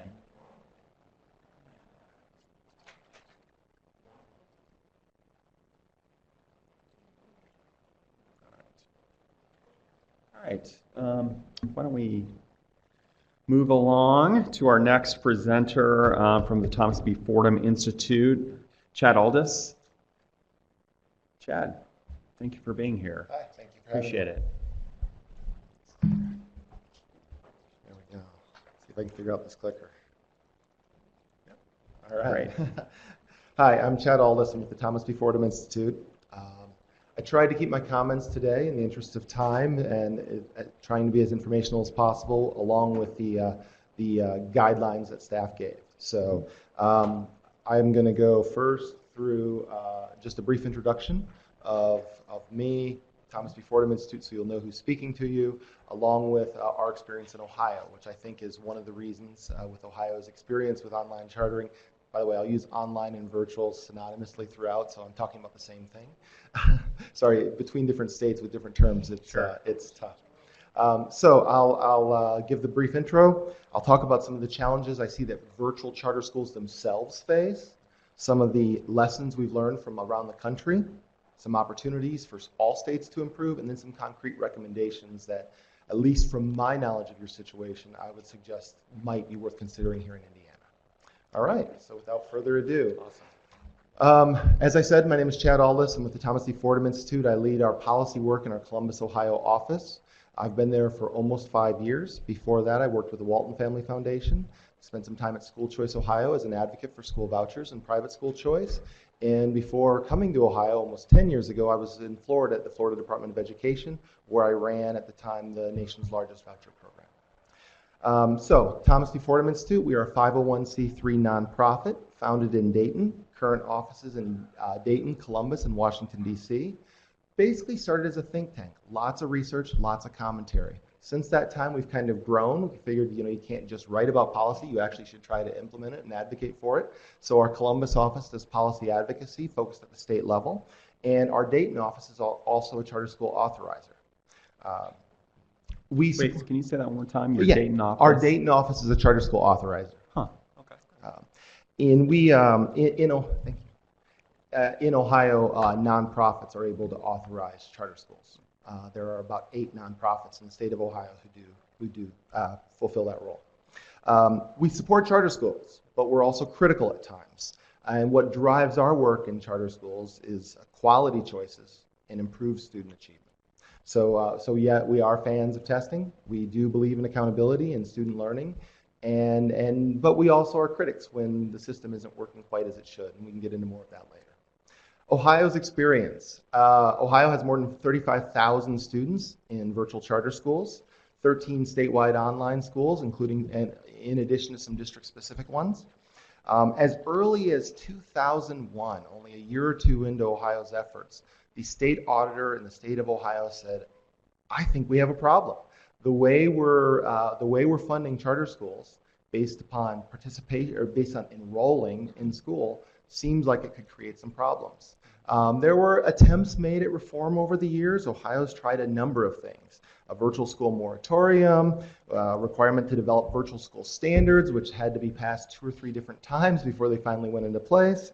and enrollment limits, and monitoring and measuring growth within the online sector. Yet struggles continued. In 2016, and this is the thing that probably, if you've been watching the news lately, this is the thing that's probably captured most of the news, and that is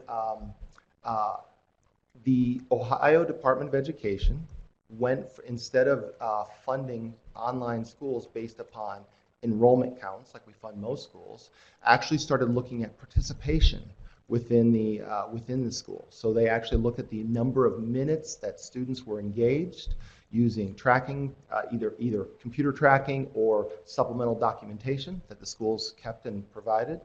And there were lots of litigation that went back and forth about whether this was allowed, whether the department had the power to do that. So I just wanted to lay that out there. At the end of the day, a few weeks ago, the Ohio Supreme Court made a final decision on that and said that the department was acting within its bounds and within Ohio law. And now, obviously, I think people will still be on both sides of that, but the court has ruled. But the net result of that was that Ohio's largest online charter school, the Electronic Classroom of Tomorrow, or ECOT, which had been serving around 15,000 students at its highest, ended up having to repay $60 million of the $108 million it had received for the 2015-16 school year, because for about 55 to 60% of its student enrollment couldn't be verified with participation records.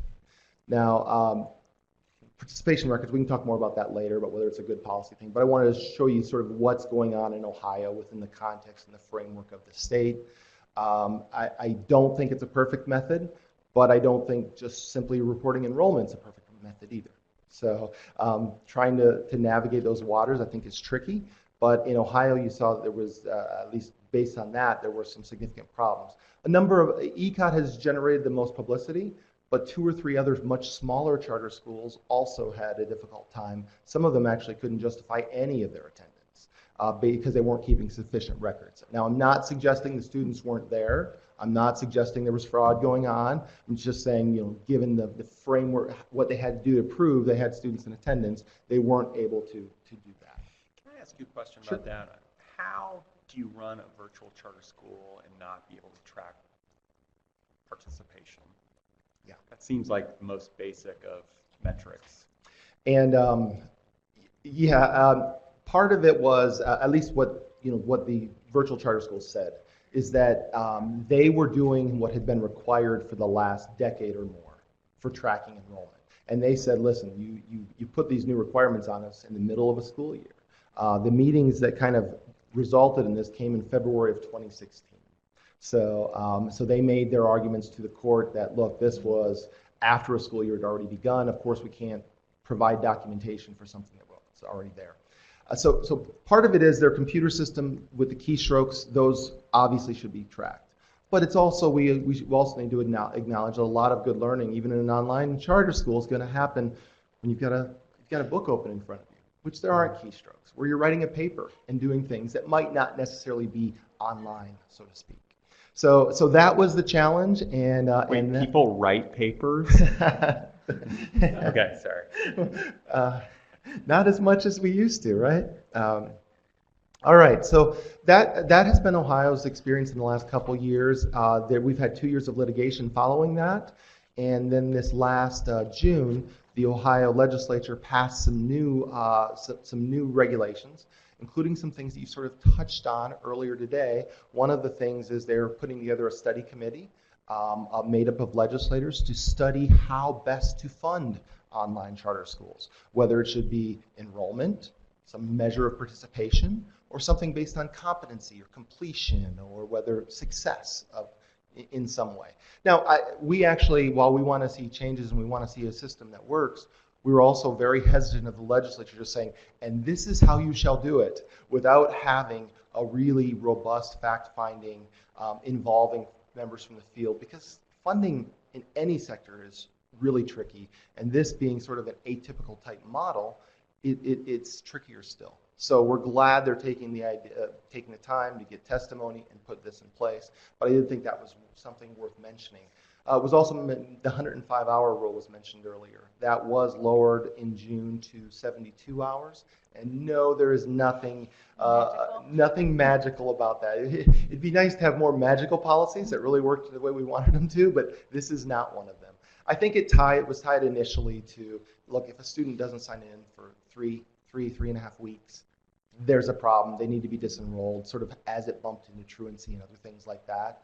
But I think what we found is that it created a loophole in the online sector that may not have applied elsewhere, where a student could sign in once every 3 weeks and be considered a student in good standing. And when it was funded based upon enrollment, that student could sign in 7 or 8 times a year and generate a full year of school funding. We'll also come back to school funding later because there's some issues what Ohio does a little bit differently, not related to participation, but related to just student counts and things like that are certainly things worth discussing as you're thinking about the best way and your recommendations. All right, that's Ohio's experience. And again, we can come back to that, of course, as questions arise, and I'll be referencing it in some of the lessons learned and things. Framing the issues, challenges facing virtual charter schools. Not the policymakers, not others, but the schools themselves, at least from our perspective, and this is only one person's opinion. One of it, and I'm sure you've heard much about this, is academic performance. Indiana is not an outlier. If you're not happy about some of your online charter schools' performance, you're not an outlier. The Credo study that I'm sure has probably been referenced in prior testimony in November of 2015 found online charter schools all over the country struggled. Some of them struggled mightily. There were little individual schools that you could call that were more successful.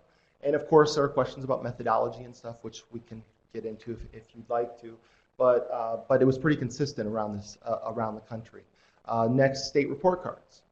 In most states, the virtual charter schools, and Ohio is no exception, the academic performance is very low, sometimes on both student growth and on overall academic achievement. But that's a challenge facing online charter schools because there's only so long you go, no matter what state you're in, or no matter how school choice friendly the state might be, where you can keep going and having student performance numbers like that before not only political leaders, but community leaders and taxpayers say, wait a second, how well is this working?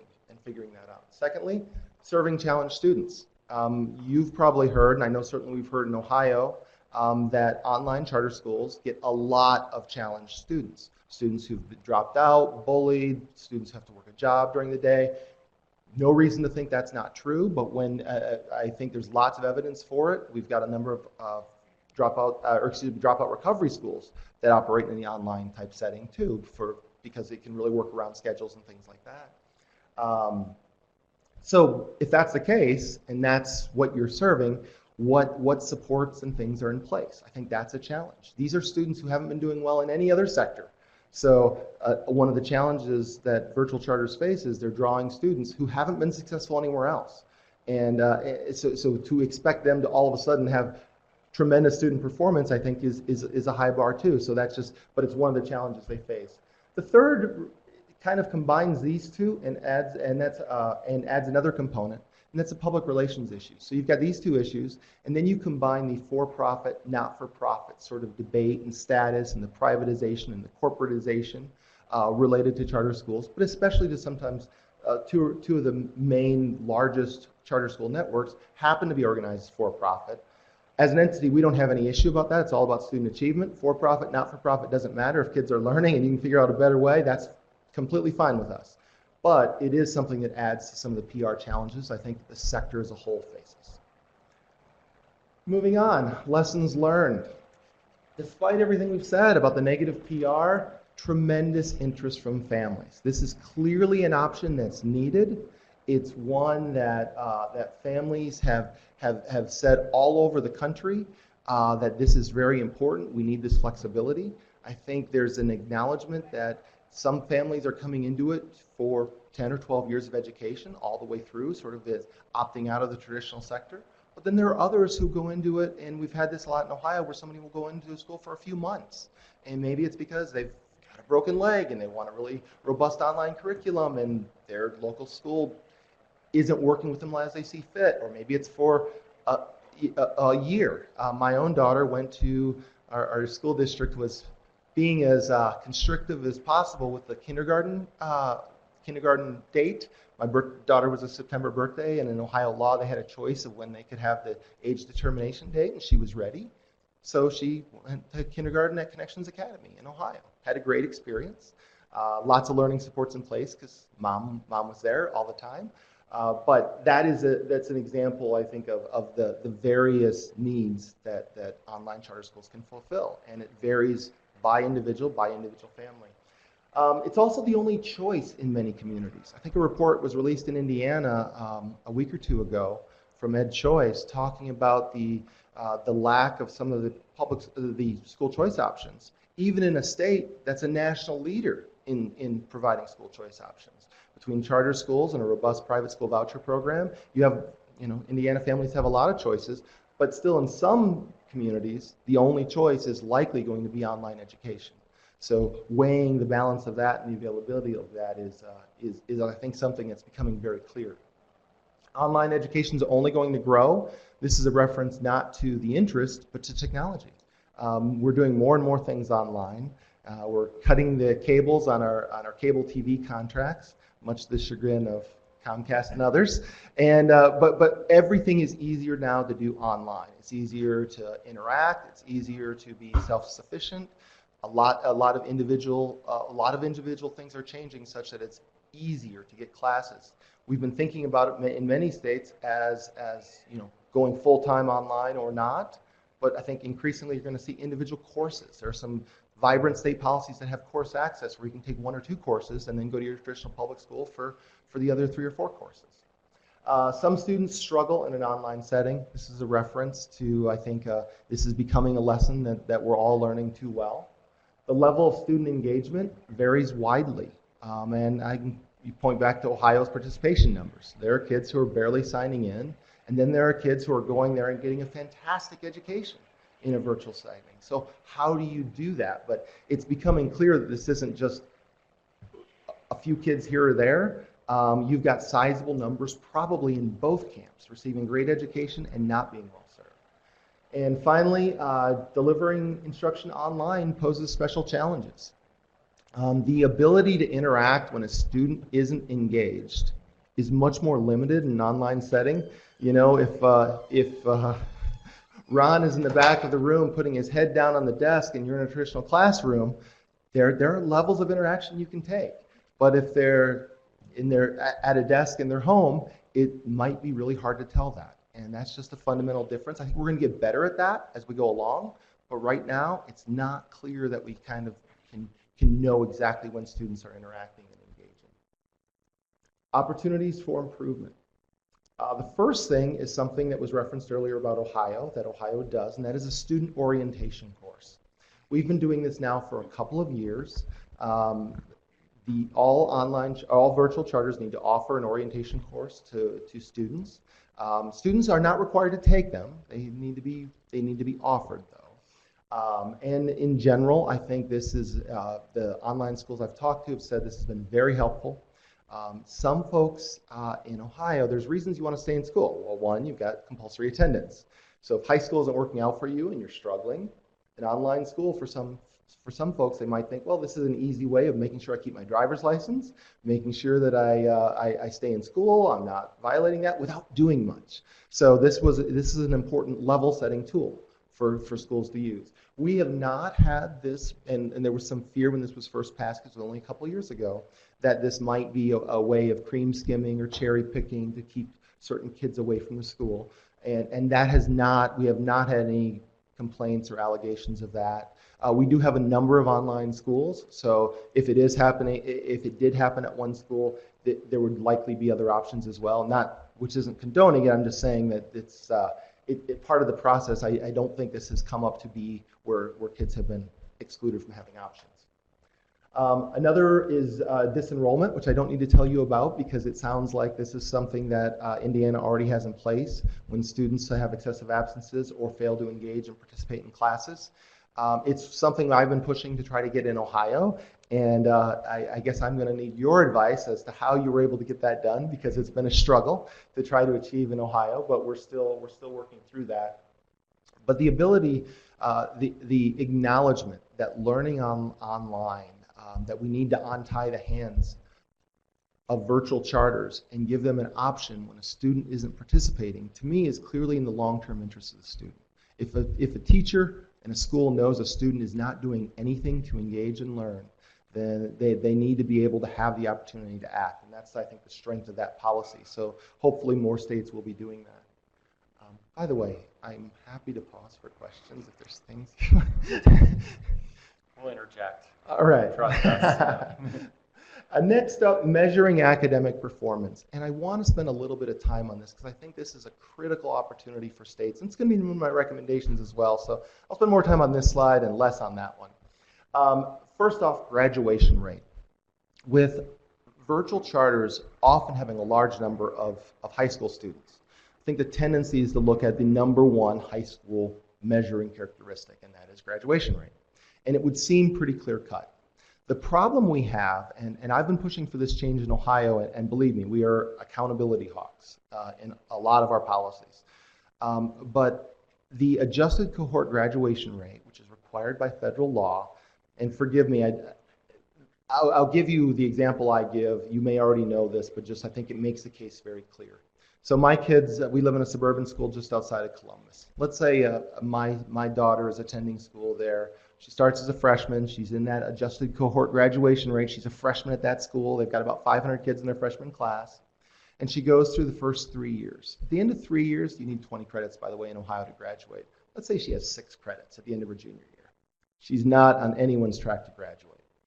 At the end of her junior year, she says, you know what, I'm not making progress here. It's not working for me. I'm not performing well. And mom and dad find her a different school to go to, whether that is a different district, a brick and mortar charter school, or an online charter school. As soon as the paperwork is transferred, at least in Ohio, to the school she transferred to, that becomes the student of record. Their freshman class goes from 500 to 499. It's like she never attended that school for those 3 years. And the receiving schools, freshman cohort graduation rate, let's say it was 1,000. It's a big online school. Now is 1,001. And that school, which is getting a kid that is not going to graduate in 4 years, let alone maybe 5 or 6 years.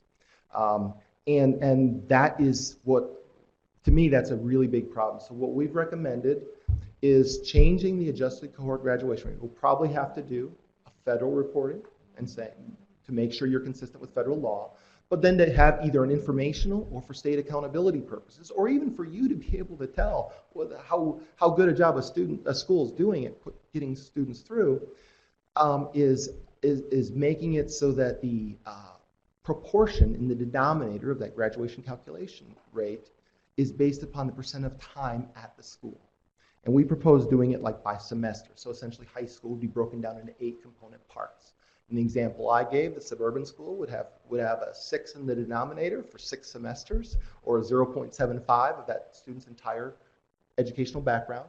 The receiving school would get a 0.25, and then if my daughter graduates, then it goes up to 0.75 in the numerator and 0.25, and everybody gets credit for the amount of time spent.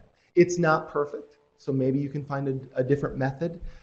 For us, what it would do is more fairly apportion, especially with not only highly mobile schools, or students who go into certain schools, but also make sure we're really seeing which of those schools are making a difference. And I think right now we're not.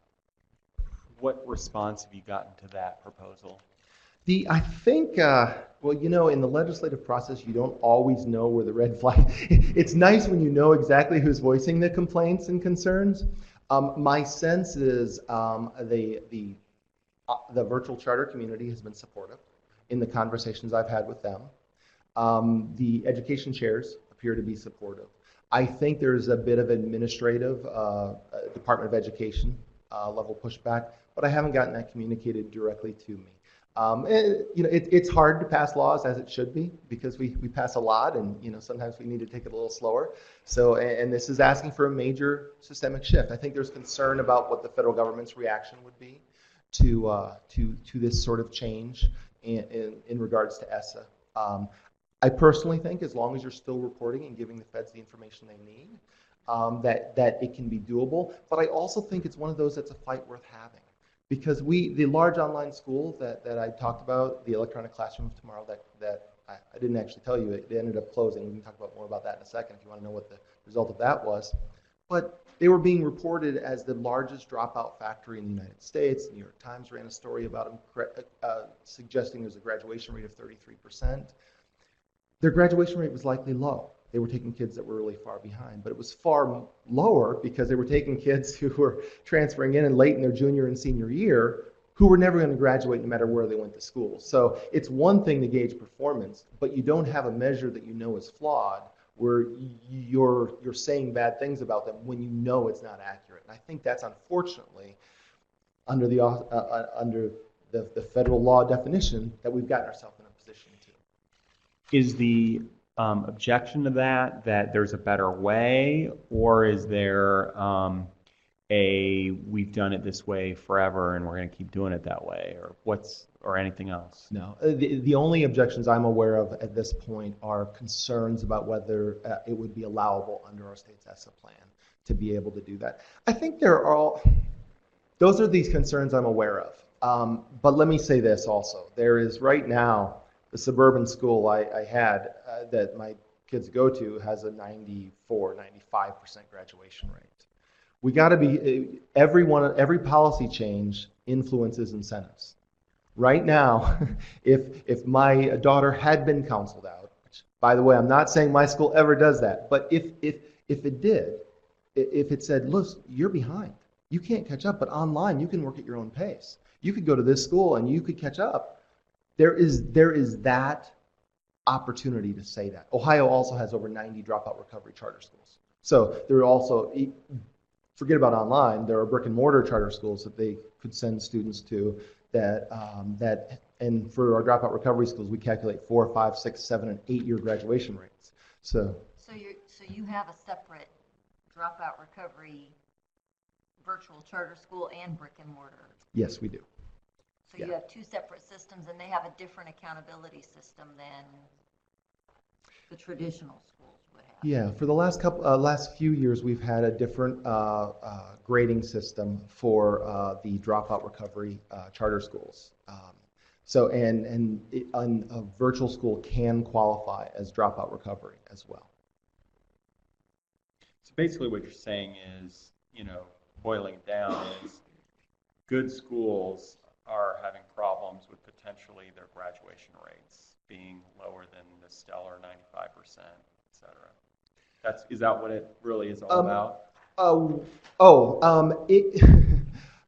I don't know why the adjusted cohort graduation rate has not yet gained, our suggestion to modify it has not gained traction.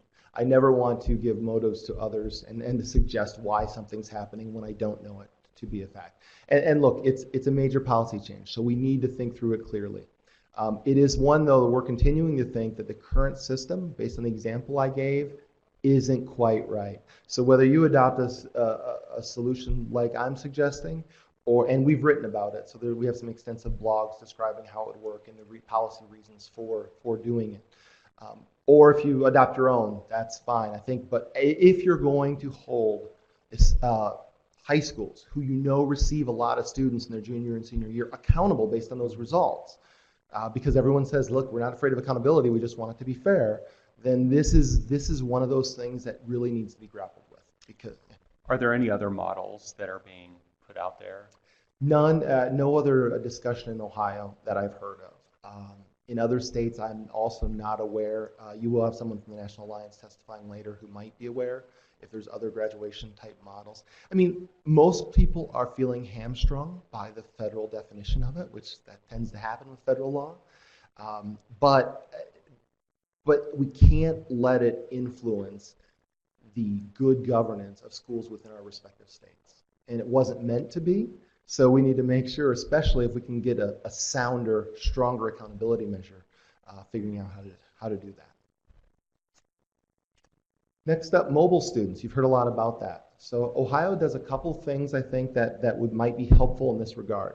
First off, a student only counts on the state report card for their academic performance if they entered the school before October of during that school year and stayed continuously through that year's state testing period. So if a student enters in December or March, right before the April state tests, the student does not count for state accountability purposes. So that's something where I get a little, because we're not only accountability hawks, but believe that every student's learning matters and you can't afford to give up a year of learning. I get a little concerned, a little worried when we say a student doesn't count for a year or 2 years. Because if you have half of your school that has kids that have been there less than 2 years, you've got a sizable majority of kids who are sometimes cycling in and out. And if you're not looking at the academic performance of those schools, that's a little problematic. To me, this is a bit of a compromise type situation. If somebody's there for you almost the entire year, at least under our general policy parameters and our principles that we try to have, then the school's responsible for the kid's performance for that year.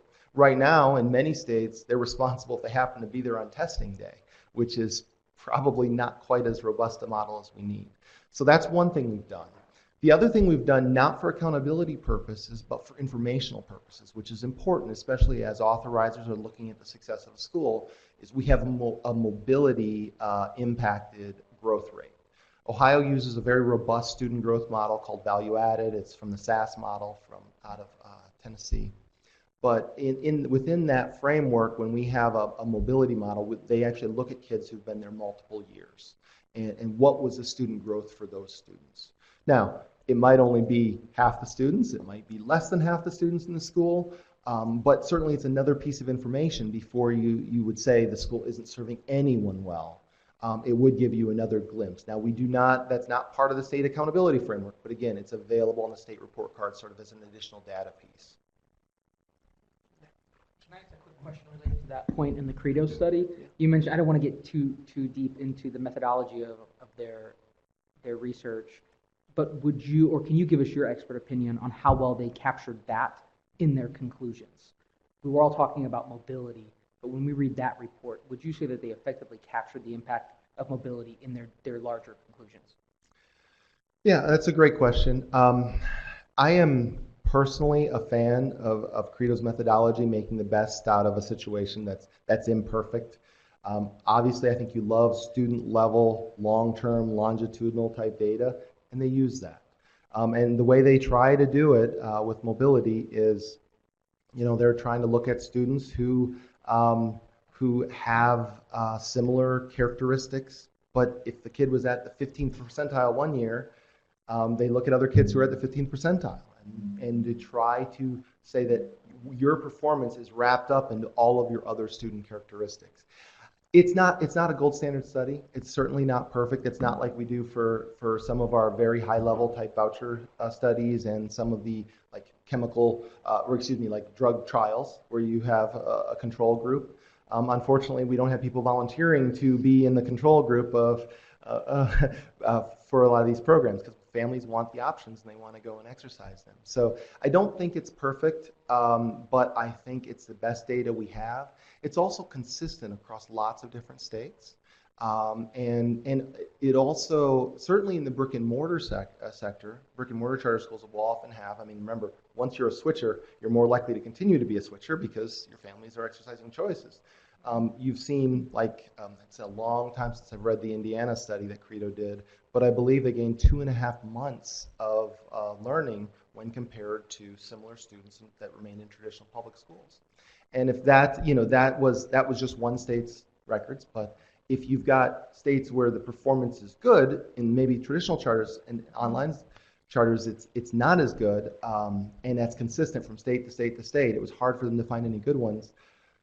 It could be a matter of the measurement, but the numbers are what they are, and they also, by the way, reinforce other studies that are being done. They are consistent with state report cards in most states. In Ohio, the value-added numbers, the growth numbers are very low, which are looking at individual students' performances and projecting where they should be based upon their own past performance. So every student is his or her own control group. So, yeah. One quick follow-up. Sure. You mentioned the mobility for informational purposes only. What has been the story thus far? I think it's a relatively new reporting indicator, 2 or 3 years, am I correct? Yeah, that's correct. There hasn't been a huge story yet. I think online charters tend to do better and all schools tend to do better with kids who've been there a long time. I mean, your prior testimony is exactly right. When students change schools, there tends to be a drop in performance, no matter what school they end up going into. I mean, there's often a reason they switched, and there's an adjustment period.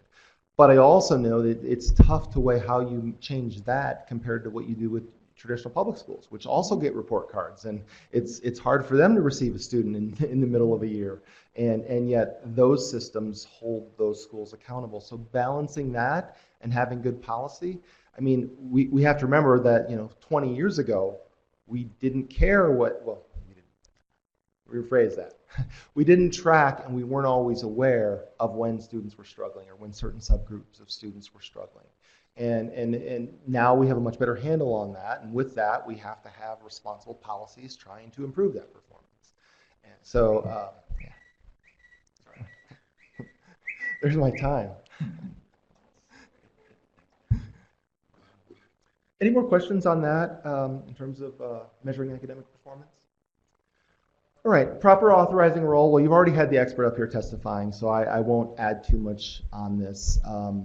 I do think it makes sense to have anyone who's sponsoring statewide charter schools to have a statewide framework, scope of reference, and investment in statewide academic performance. In Ohio, this is something we're trying to do. So far, we have not had individual school districts who've chosen to take on a school, but we have had small educational service centers, ESCs, which are sort of regional service entities, who are able to authorize charter schools.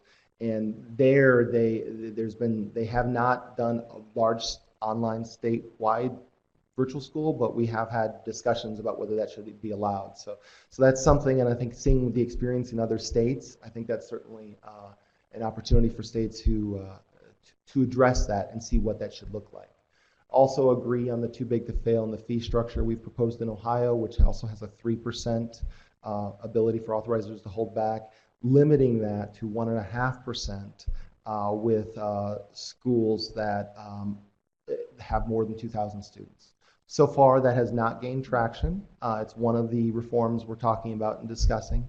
The ECOT, the school I mentioned earlier, after, as you might imagine, after a while, they were not able to repay the funds that they owed the state.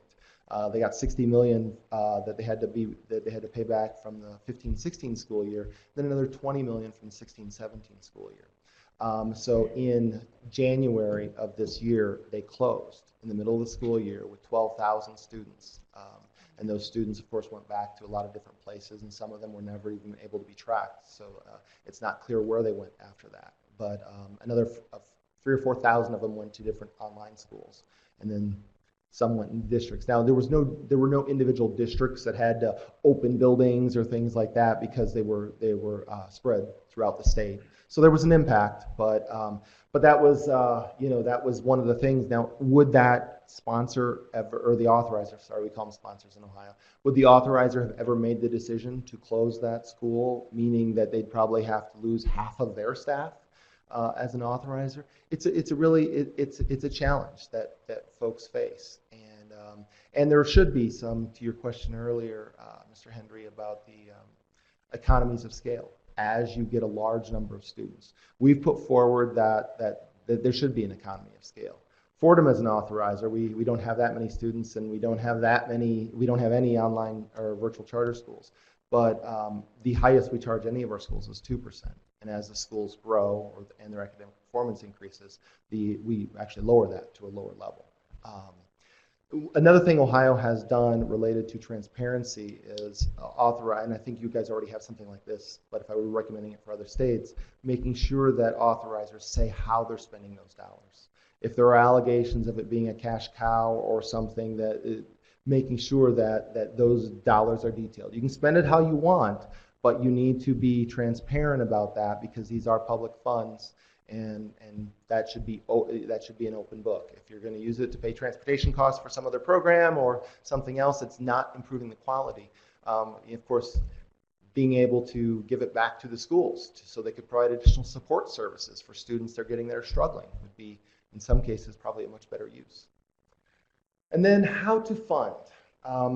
This is what Ohio is debating right now, so hopefully in a few months I'll know more, but it is a big lift. Whether it's enrollment, which is I think the traditional default mechanism, or whether it's participation or competency or completion. Some other states that do competency, the one most people reference is always Florida, which actually does a course-by-course basis in the statewide Florida virtual school. And that's a state-operated school. It's been running for 15 or 20 years since I used to live in Florida. It was there then. And they only get funded when students pass courses. Now, of course, there's incentives and things like that, what it means to pass a course.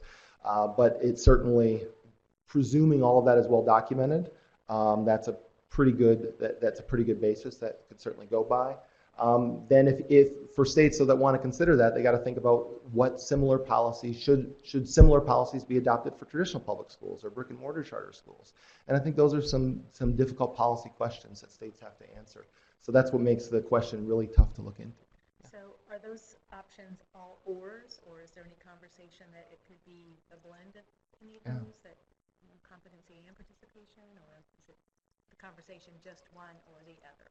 No, that's a great question. Our state auditor has been on this issue for a while now and has done a fair bit of research on it. And he had a conference in Columbus, Ohio, back in August of 2016, where he actually posed and said, look, it's time we fund these schools differently.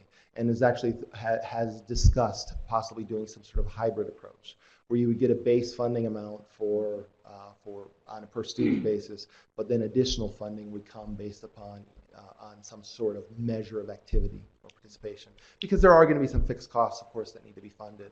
One of the things that I think would be really cool about it is the ability to earn more than a year's worth of credit for students who are really doing well and able to progress. Why not let a school earn more than 1 FTE per year if students are really making progress and really advancing?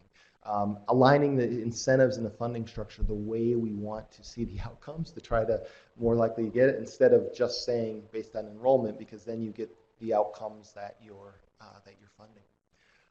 The other thing related to that I wanted to mention, Ohio has funds charter schools based on monthly student counts. So it's different, and I'm not necessarily recommending that to you because it's hard. Our traditional public schools are funded based on 3 student counts per year, October, March, and June. But charter schools actually have a monthly student count, so that applies to our virtual charter schools and our brick and mortar schools. And it's been done for probably a decade or so, and so we've worked out the bugs.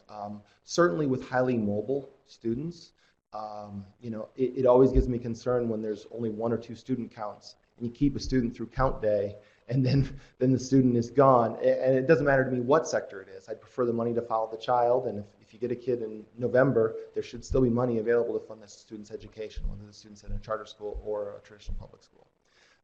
It also it takes away some of the incentives for possible bad acting that can be associated with that. So, all right, and finally, the recommendations. These, if I've done my description well to this point, these will all sound familiar, and that is allow and require a student orientation disenrollment process, adopting a funding mechanism that works with your state context and provides clear incentives. What enrollment duration generates funding? And does student achievement play a role in funding? To me, those are the 2 questions that most need to be answered. And given that I do state level work, I don't like people coming into my state and telling me exactly what I should do. So hopefully this is informational. And if it works for you and your system, that's fantastic. And if we can be helpful in any way, we're happy to. but I also wouldn't presume to say this is the solution for Indiana. The last one is improve academic measures. I do think to make this work, you're probably going to need to apply it to all schools. I think the graduation rate for everyone in the country, given the amount of mobility we have, especially at the high school level, and how schools can actually be incentivized to push challenged kids out under the current framework. And this applies to all schools. As long as there are receiving schools to take them, they win. And that means they might be able to put together in that local school an even better curriculum and credit recovery model. But why do it if you don't need to? And so anyway, and then related to mobility, how to factor that in. The only thing I would say with mobility is, the principle that every year of student learning matters. And when kids give away a year, you need to minimize for any systems of accountability to not properly account for every student's opportunity to learn each and every year. So that's all for me. All right, do we have any questions? Ron? You've written about this a little bit, you hit on it, but I wanted to potentially, for the conversation, the principles related to exclusive policies on the front end versus disenrollment policies on the back end. If you could try to elevate the top 2 or 3 things the state should consider, and in thinking about Tilly from Public School Options, as well as NACSA's presentation, what's the relationship there? What would you recommend the state value in those judgment decisions on front end or back end? Yeah, that's a great question. So what Ron's referencing is we wrote a piece as I was trying to get the the disenrollment policies. And a lot of really smart people in Ohio pushed back personally on that about whether, wait a second, aren't charter schools public schools? What do you do? And this is a reflection sort of the broader national debate. And there are some national groups that, again, I also respect who said, listen, online charter schools might not be good options for all kids. And so what do you do in this situation? Where we have come down is that online chartering should be available for everyone to enroll in to give the opportunity for the student to be successful, but untie the hands of the school. And then, again, knowing you're going to hold them accountable for results, fair academic results, but untie their hands so if a student isn't participating, they can disenroll the student. So at the front end, they can have an orientation process to make sure that mom and dad know what the expectations are for the student, what engagement looks like, what it will take to be successful. Because I think I would always get worried that there would be, that sometimes I don't know that we know enough to suggest which student will be most successful in an online sector and which one will not be. And until we know that question and have the research to back that up and answer that question and know what sort of interventions might be necessary to get kids over that line, then I think we should take it very carefully in terms of excluding options there. So what we talked about in terms of some of the principles are, well, yes, it's a public school. We need to take everyone but being able to disenroll students, if you're going to do that, you've got to be able to make sure you have some sort of due process type involvement to make sure that that's in place. Did I cover it? Okay. Thank you. Thank you very much. Appreciate it. All right, so our final presentation is Russ Simnick with the National Alliance for Public Charter Schools. Oh, thank you, yeah. Sorry to... Perfect timing. Perfect. You got your caffeine and... Got my caffeine ready to Didn't go. bring any for us, but that's okay. Bat and clean up. This should be a clip right there.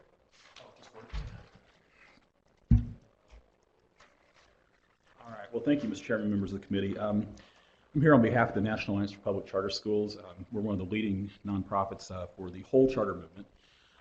We focus our work in the areas of federal policy, state policy, research, communications, and data.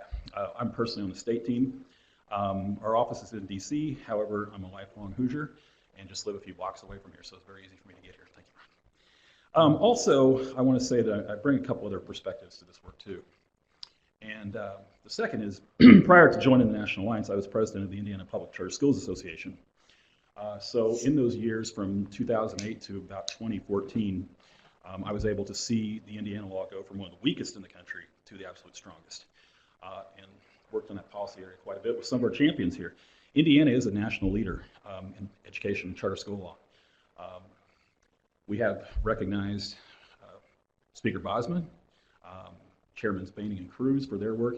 And I can tell you, as I travel throughout the country and work with different states on improving their laws, when they hear I'm from Indiana, I mean, they're more interested in that than I work for the Alliance, because they want to take what we've done and replicate that. So that's a good thing. But the final perspective that I want to talk about is I'm also a parent of 2 daughters. They've been in charter school systems since a very young age. And for about 3 years, they both attended a virtual blended academy. And so as a parent, I can say clearly that for my oldest daughter, it worked perfectly. For my youngest daughter, it was not a good decision. My oldest daughter, I barely even knew she was going to school because she was going ahead, advancing through the ranks. She's doing fine. My youngest daughter, come home every night and work for hours and hours just to catch her up. So it's very difficult as a parent to do that. So while I say we support virtual education, we believe it's a great option for some kids, but we don't believe it's a great option for every kid. And we just want to adjust the policies to make it work for as many kids as possible. In fact, we kind of want to save it, because a lot of states have some auto closure things, and virtuals might not be an option going forward. We want to adjust that policy so it can be a valuable option for some people. So we want to talk about the challenges first. I was asked to do that. There are 3, and you've probably heard some of these before. I'll try not to repeat too much today, although one thing that did hearten me, though, the 3 of us did not coordinate our policy recommendations at all. We didn't talk about our presentations in the least bit, but you'll see a lot of redundancy.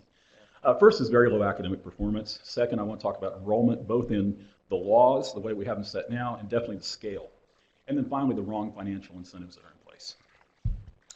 So going to the academic performance, there were 3 big reports on this.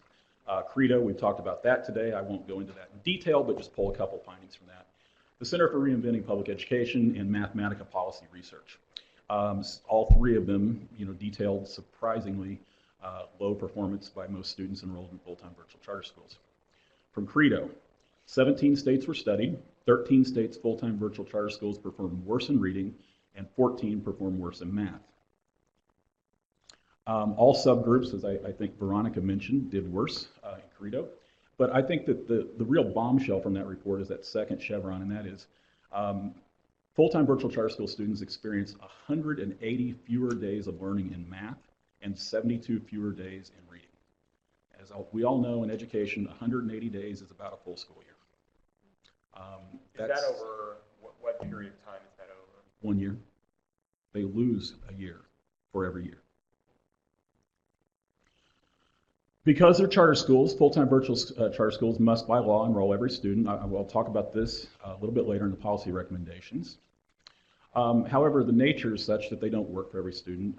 We found that 88% of virtual schools obtain significantly weaker growth in math and 67% in reading than their traditional peers. That's again from Credo. And that the average full-time virtual charter school student stays for a very short time. And the mobility rates for students after they leave full-time charter schools are extremely high. Full-time virtual charter schools typically provide students with less live teacher contact in a week than students in conventional schools have in a day. Most full-time virtual schools require high levels of student self-motivation as the instruction is delivered asynchronously.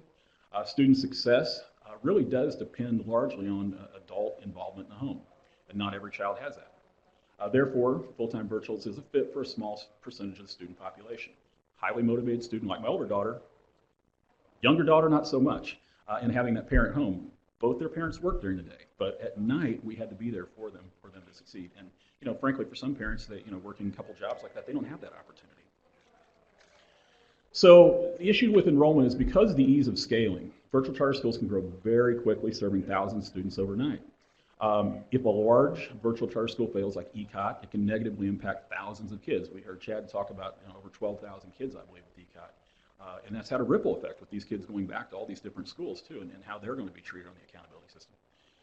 Since most state funding systems are based on enrollment and not the time that students actually stay at the virtual, taxpayers are often paying 100% of per pupil amount for students who are only enrolled for a short period of time. Chad detailed the difficulties with the monthly enrollment, but maybe having more than a couple, 1 or 2 count days a year might be a way for virtuals to get at that.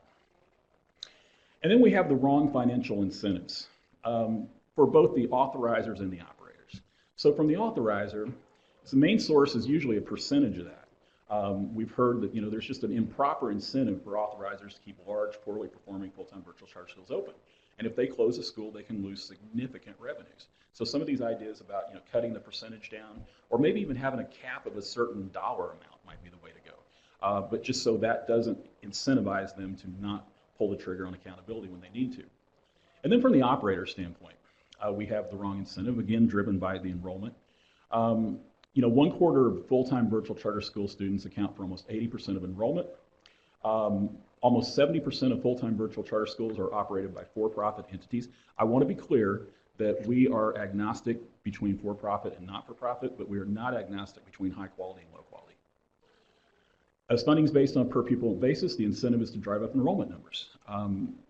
Just one operator alone, from their public report, spent $37 million per year on advertising. That's national. Nationally, correct. With high churn rates, though, the mostly for-profit operators of full-time virtuals receive millions in taxpayer dollars for students who will soon leave for another school. This is from a New Mexico report, very detailed, very strong report, if you haven't read that, on virtual charter schools. It was just put out last year. These are big numbers. I just wanted to use this to underscore that we're talking about two publicly traded companies, which are the two big ones, and we're talking revenues. For one of them is approaching 900 million.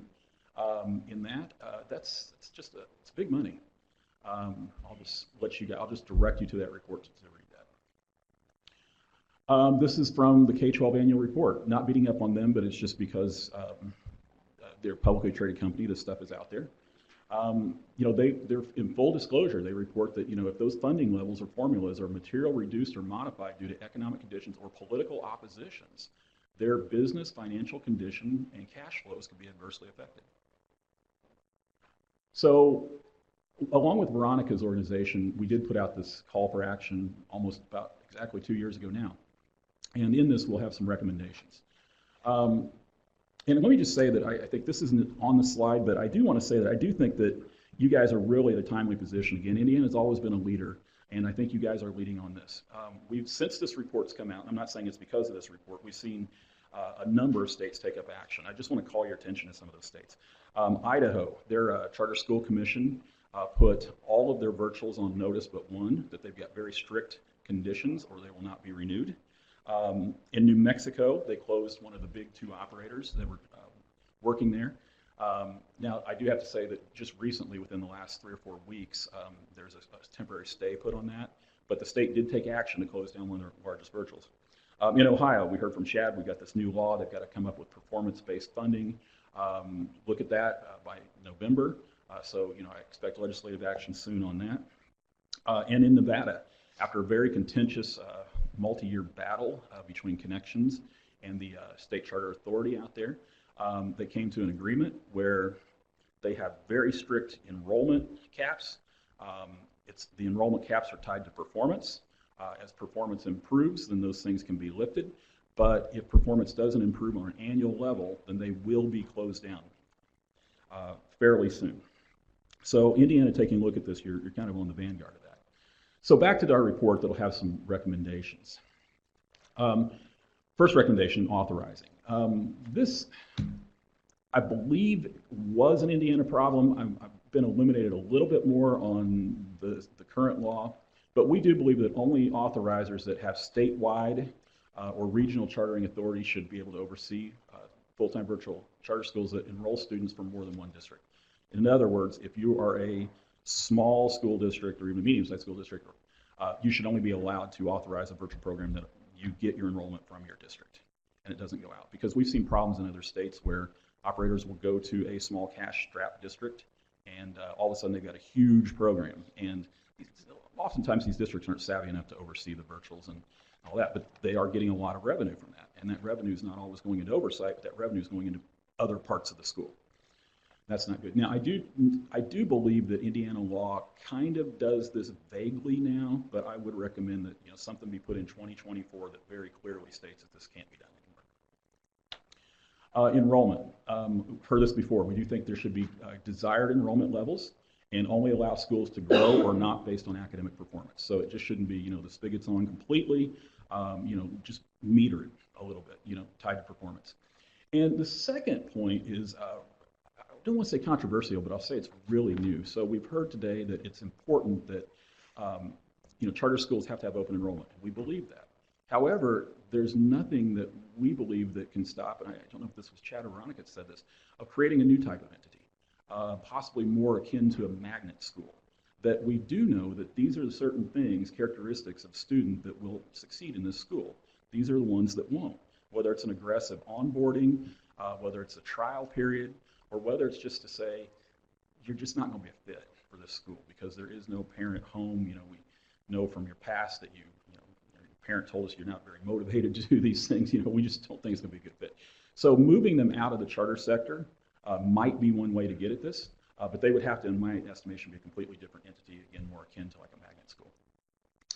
And funding, I believe this is the last point I'll make. There's a couple ways to get at this. Different studies show that virtuals do require less to teach children, and that amount varies from study to study, but it is significantly less. So one way to do this would be to fund virtual schools based on actual costs, or many states have gone to not many, but a few states have gone to a performance-based model. Utah gives half up front and then half upon successful completion. Minnesota has basically a per course rate if the student passes that. New Hampshire funds based on successful completion of the course. And then Florida, I think they have probably one of the strictest performance-based funding models, is that they actually fund for any course that has a state-sanctioned end-of-course assessment. They have to pass that or they don't get funded for it. And then pending Ohio, we don't know what they're going to do, but at least part of that has to be performance-based as well. And then for additional information, that's the conclusion of that. But I am very happy to answer questions.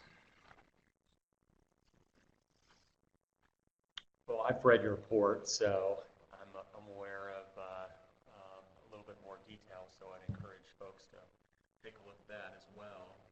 Do you all have any questions? I think I'm pretty good. Can I ask you if you are able, as a representative of charter schools kind of nationally, we've seen some of the larger national operators in the traditional brick and mortar setting.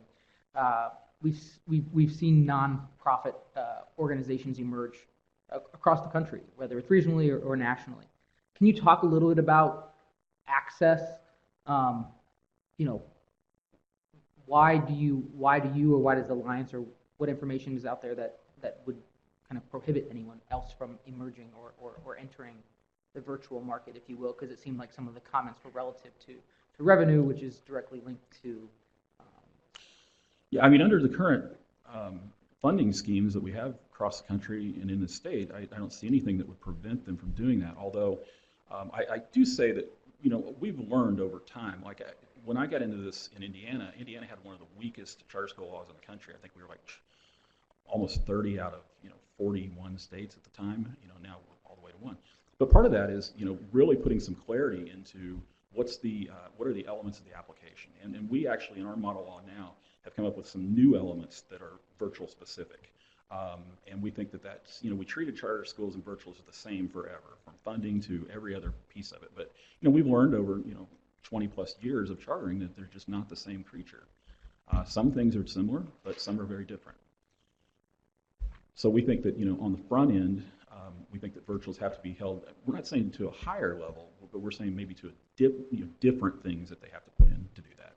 And I think that as a nation, we've gotten a little bit better at requiring what we take a look at before we approve a school. What do you think are some of the reasons why there have been such poor performance that you outlined, and Credo and others have outlined? Why do you think that is? Yeah, so I think it's a lot of reasons. I think it's a lot of times it's not a good fit for the student, although sometimes it's a great fit for the student, but a lot of times it's not.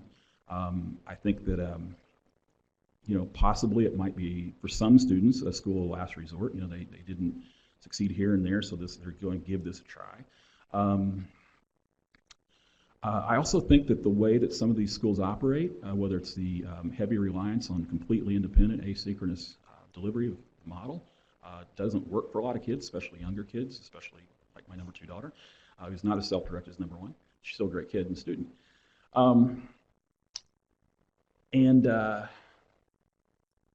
I also think that if you take a look at some of the virtuals that are really knocking it out of the park, like I would have you look at a school in Idaho called IDEA, IDEA. There's also one in Nevada, but the name escapes me right now. But they are very serious with their parents when they sign up that this is what it's going to take. I know IDEA in Nevada actually takes the separate step of all their teachers actually come to a physical building every day, and they're professionally dressed and they're all together and they're so when when Idaho sanctioned every one of their schools or put them on notice, that's the only school that wasn't in that list. And they're kind of I'd say, an emerging national model. So this can be done very well, but it just has to be done differently. Do you think there's any issues with the teaching that you've seen? I am not an expert on that. And I wouldn't even want to come close to comment except for my personal experience. With my daughters. I mean, I had fine interactions with the teachers there. I mean, I wish I would have known how far behind one of them was by the time I found out how far behind she was, but, I'm not saying that's a national issue or even with any one of these operators we talked about. What about teaching ratios, teacher-student ratios? Is there an ideal number, or is there a ratio that, is too high, too I'm low? sure there is. I just don't know exactly what that number is. I mean, that's been an area of debate in even brick and mortars for years, is what is that right amount. So I wouldn't want to speculate, having not been a virtual school operator. I was an operator of a brick and mortar, so I can have my opinions on those, but not virtual.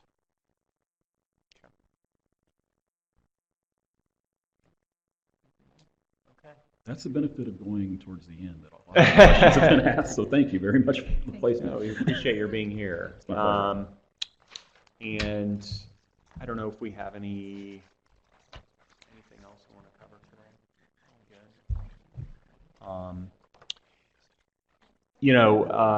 I would just give the opportunity to any of the presenters if they have any feedback, whether you've got a couple of minutes now, or please follow up with us.